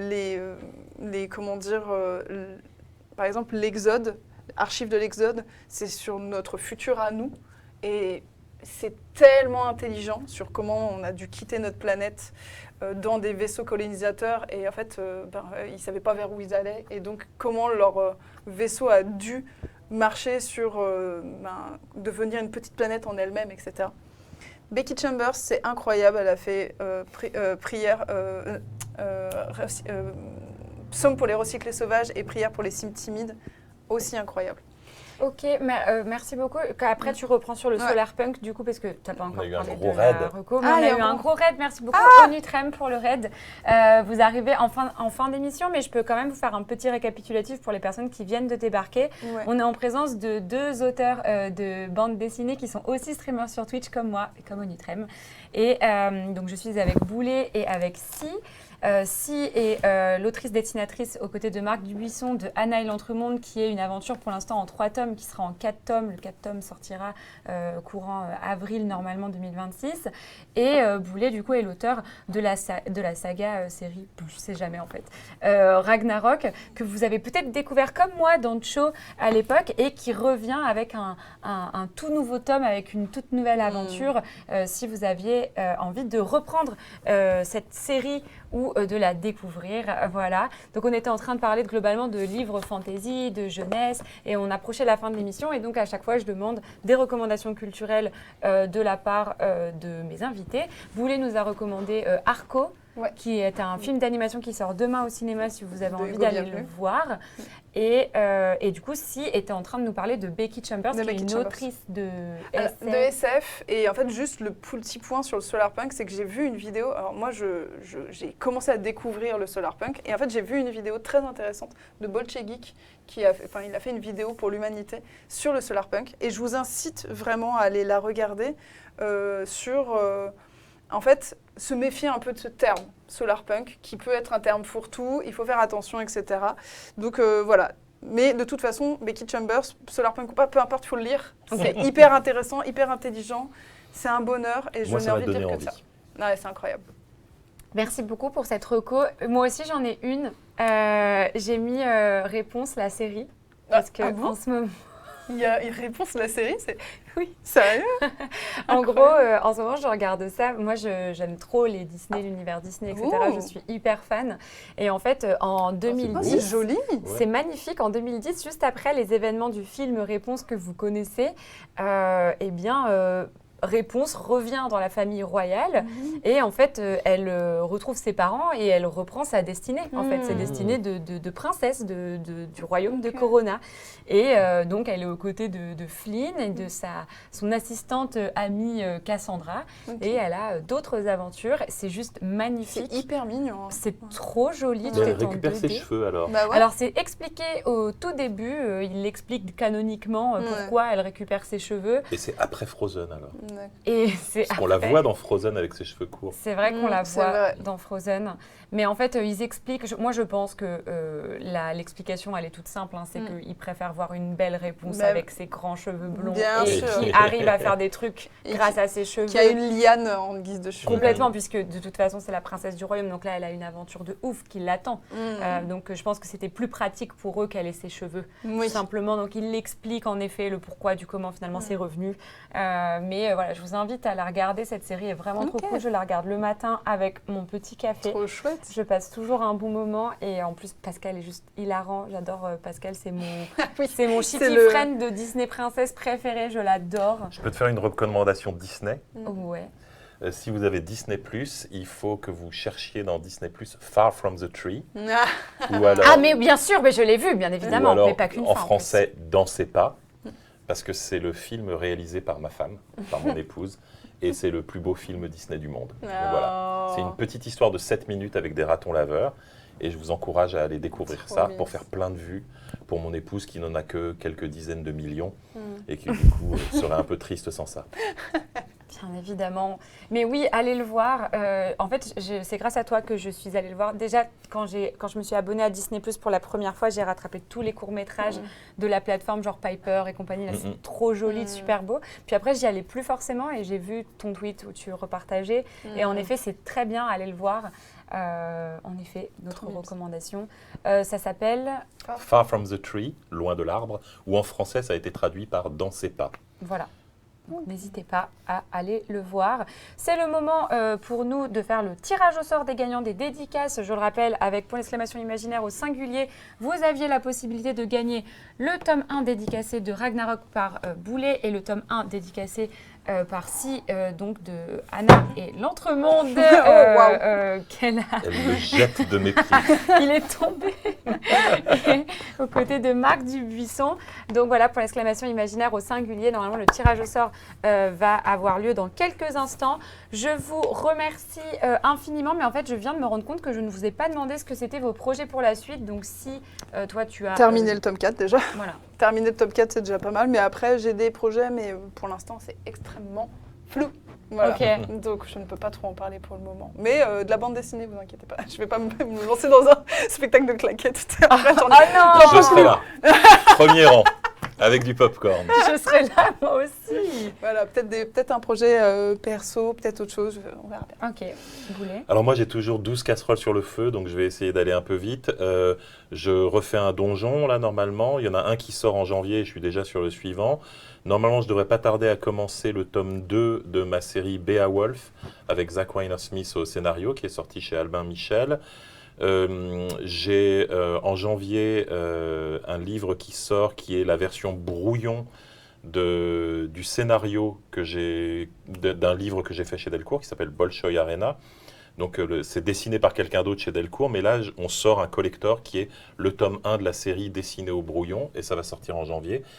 Et j'ai un podcast avec des amis qui s'appelle Les Nouilles Rampantes, qui est un podcast presque mensuel qu'on fait aussi en direct sur Twitch. Et, Auquel et j'ai participé. Ouais. auquel Si a participé plusieurs C'est fois très pour bien. notre plus grand bonheur. Et où on raconte des histoires d'horreur et des creepypastas comme si on était autour d'un feu de camp. Donc il y a des trucs récupérés sur le net, des témoignages de nos auditeurs, auditrices et du matériel qu'on écrit nous-mêmes. Et en fait, on a écrit tellement de matériel qu'on a fini par décider d'en faire un livre. Donc on a un financement participatif qui est en cours aux éditions Exemplaires. Donc vous cherchez édition-exemplaire, vous allez trouver très facilement. Ça s'appelle Les Nouilles Rampantes. Poppy, tu peux mettre le lien si tu veux. On n'arrête pas d'en faire la pub sur tous nos réseaux, donc si vous me suivez sur Instagram, Blue Sky Vous le savez. ou n'importe où, vous devriez le voir abondamment. Et donc voilà, là on vient de dépasser les 550% de notre objectif et on a un système à palier où le livre sera de plus en plus joli avec du doré sur tranche, etc. au fur et à mesure qu'on montera des paliers. Et voilà, donc ça sera 250 pages d'histoire d'horreur à se raconter au coin du feu. Yes. Merci beaucoup. On va essayer de mettre le lien dans le chat. Je vais... Pardon. Vas-y, Je fais dis-moi. une toute petite parenthèse pour Conrad Sandwich qui dit Bolshoi Arena n'est pas annulé. Il y a deux choses. Le brouillon sort bien en janvier comme prévu, le storyboard, je veux dire. Et le tome 4 de Bolshoi Arena est prévu pour un peu plus tard, fin du printemps normalement. Voilà, je suis désolé, comme je disais, beaucoup de casseroles sur le feu. Non, ne t'excuse pas, au contraire, on est super content de te suivre dans tous tes projets. N'hésitez pas à participer du coup. Ah voilà, merci Poppy pour les nouilles rampantes. Merci pour le lien. Je vous rappelle que en ce moment, c'est les mois de l'imaginaire dans vos librairies participantes. Vous pouvez vous procurer 2 bandes dessinées Glénat et vous repartez avec ces petits patchs à mettre sur thermocollants. Donc c'est sur des vestes en jean, sur des sacs. Voilà, n'hésitez pas à foncer en librairie pour vous offrir les livres donc participants, dont Anna et l'Entremond et Ragnarok, bien sûr. Voilà. Je rappelle que d'ailleurs Anna et l'Entremond, les 3 tomes sont disponibles, le 4e sortira en avril et Ragnarok, tout est disponible, vous pouvez tout vous procurer dès maintenant. Je vous remercie mes invités, Si et Boulet, pour cette émission. Merci à toi. Oui, c'était super. J'étais ravie de vous avoir à mes Moi, côtés. ça m'a fait trop plaisir. En plus, je suivais tes lives de jeux où tu jouais à Agatha Christie. Là. Ah ouais, c'est vrai? Bah oui, T'as bien suivi? sûr. Ah oui, Donc, bah oui, je te voyais parfois, c'est vrai. Donc j'étais content d'être de l'autre côté de la caméra. Cette fois-ci, je n'avais pas ma moustache d'Hercule Poirot. Non, quelle Aïe, déception aïe, aïe. pour le T'es public. déçue, non? Bah oui, Je un ne l'ai peu. pas dans la vraie vie, c'est fou, quoi. Mais merci beaucoup. Si, j'étais trop contente de t'avoir à nouveau. En plus, voilà, je vous invite à regarder la conférence qu'on avait donnée au Frames Festival. Poppy, si tu peux mettre le lien dans le chat, c'est trop cool. Donc, qui est une conférence où on avait parlé d'art sur Twitch, de comment on fait de l'art sur Twitch. On était en compagnie de Lodem, Boulet, Si Ponce et moi-même. Donc n'hésitez pas à regarder la rediffusion de cette conférence. C'était vraiment trop bien, trop intéressant. J'étais trop contente. Et en plus de ça, vraiment, ça m'a fait trop plaisir de vous recevoir. J'espère qu'on aura d'autres occasions De toute façon, ensemble. quand sera avec c'est Ultia plaisir. qui présente, je dis oui. Oh, elle est trop Fayotte. mignonne. Ouais, j'adore. Et moi, j'adore. Elle me connaît Ah, pas et parce puis ça que moi, marche. j'adore les Ça faillots. score des points. Ah, moi, j'adore les faillots. Il Ça avait ton Tortuga. fonctionne. Apprends. Ah, ça fonctionne Et c'est- trop bien Oui, mais c'est surtout faillotage. Je le pense, moi. Si, au premier festival d'Angoulême où je l'avais interviewée, elle était revenue me voir dans le couloir de l'hôtel Mercure pour me dire que c'était super et tout. J'étais trop contente. très Bah oui, émue. et je le pensais vraiment. Merci Il beaucoup. y a des raisons pour lesquelles on revient, tu vois. Ouais, Ah, bien sûr. n'est-ce pas? Merci à vous en tout cas d'avoir suivi cette émission. Elle est d'ores et déjà disponible en rediffusion sur ma chaîne YouTube Replay normalement, donc pour l'émission d'hier qui a eu lieu avec Salomé Laoche et Myrion Mal. Ma chaîne Twitch, les rediffusions sont ouvertes à toutes et tous gratuitement, donc vous pouvez d'ores et déjà consulter la rediffusion, mais aussi sur la chaîne de Glénat, twitch.tv/Glénat Live, qui repartage également les rediffusions sur YouTube et sur leur chaîne Twitch. Et les rediffusions sont aussi disponibles gratuitement si vous avez loupé le début et que vous êtes arrivé après la guerre avec Onutrem. Voilà, le tirage au sort a été effectué dans la chaîne de Glénat. Me concernant ma chaîne, je ne sais pas encore si ça a été fait. Dans tous les cas, je vous remercie infiniment pour votre soutien. Vous étiez super. Et j'étais très contente de faire cette émission aujourd'hui. On se retrouvera bientôt, je l'espère, pour des émissions avec Glénat. Dans tous les cas, moi, je suis en live sur ma chaîne Twitch demain mercredi vers 16h normalement pour continuer le let's play sur Pokémon Zelda. Et vous, Allez. vous avez des live Twitch prévus? En ce moment, je fais surtout des pauses vers midi parce que je fais du travail très chiant. C'est de la retouche d'album. C'est comme dit ici, c'est les dernières retouches avant d'envoyer à l'imprimeur. Donc, c'est pas très visuel. Puis ça serait beaucoup de spoilers. Donc je fais souvent des pauses entre midi et 2 pour faire du Red Dead Redemption 2. J'aurais dû le dire tout. Mais ça sera probablement jeudi et vendredi. Et moi, je Jeudi. pars en festival. Ah mais Moi oui. aussi. Bah j'ai ouais, oublié. bah, il y a des. Ah. Toi, tu sais Moi, c'est un à peu- Saint-Malo. Bah oui. Je serai à Saint-Malo. Moi, j'étais en mode genre, ok, si tu veux, mais Donc pas peut-être. vendredi. Non, Mais- il sera avec jeudi, les débuts. probablement. Et moi, je serai à Lisbonne, à Amadora BD. Donc, pas avant la semaine prochaine. Merci. Voilà. Merci beaucoup. Ils avaient complètement oublié leur déplacement. Non, juste roulé. Et je vous souhaite une excellente journée, puisqu'il est que 13h. Yes. Donc voilà, c'était un live assez tôt aujourd'hui. Et je vous dis à bientôt pour un nouveau live. À Bye. bientôt! Salut!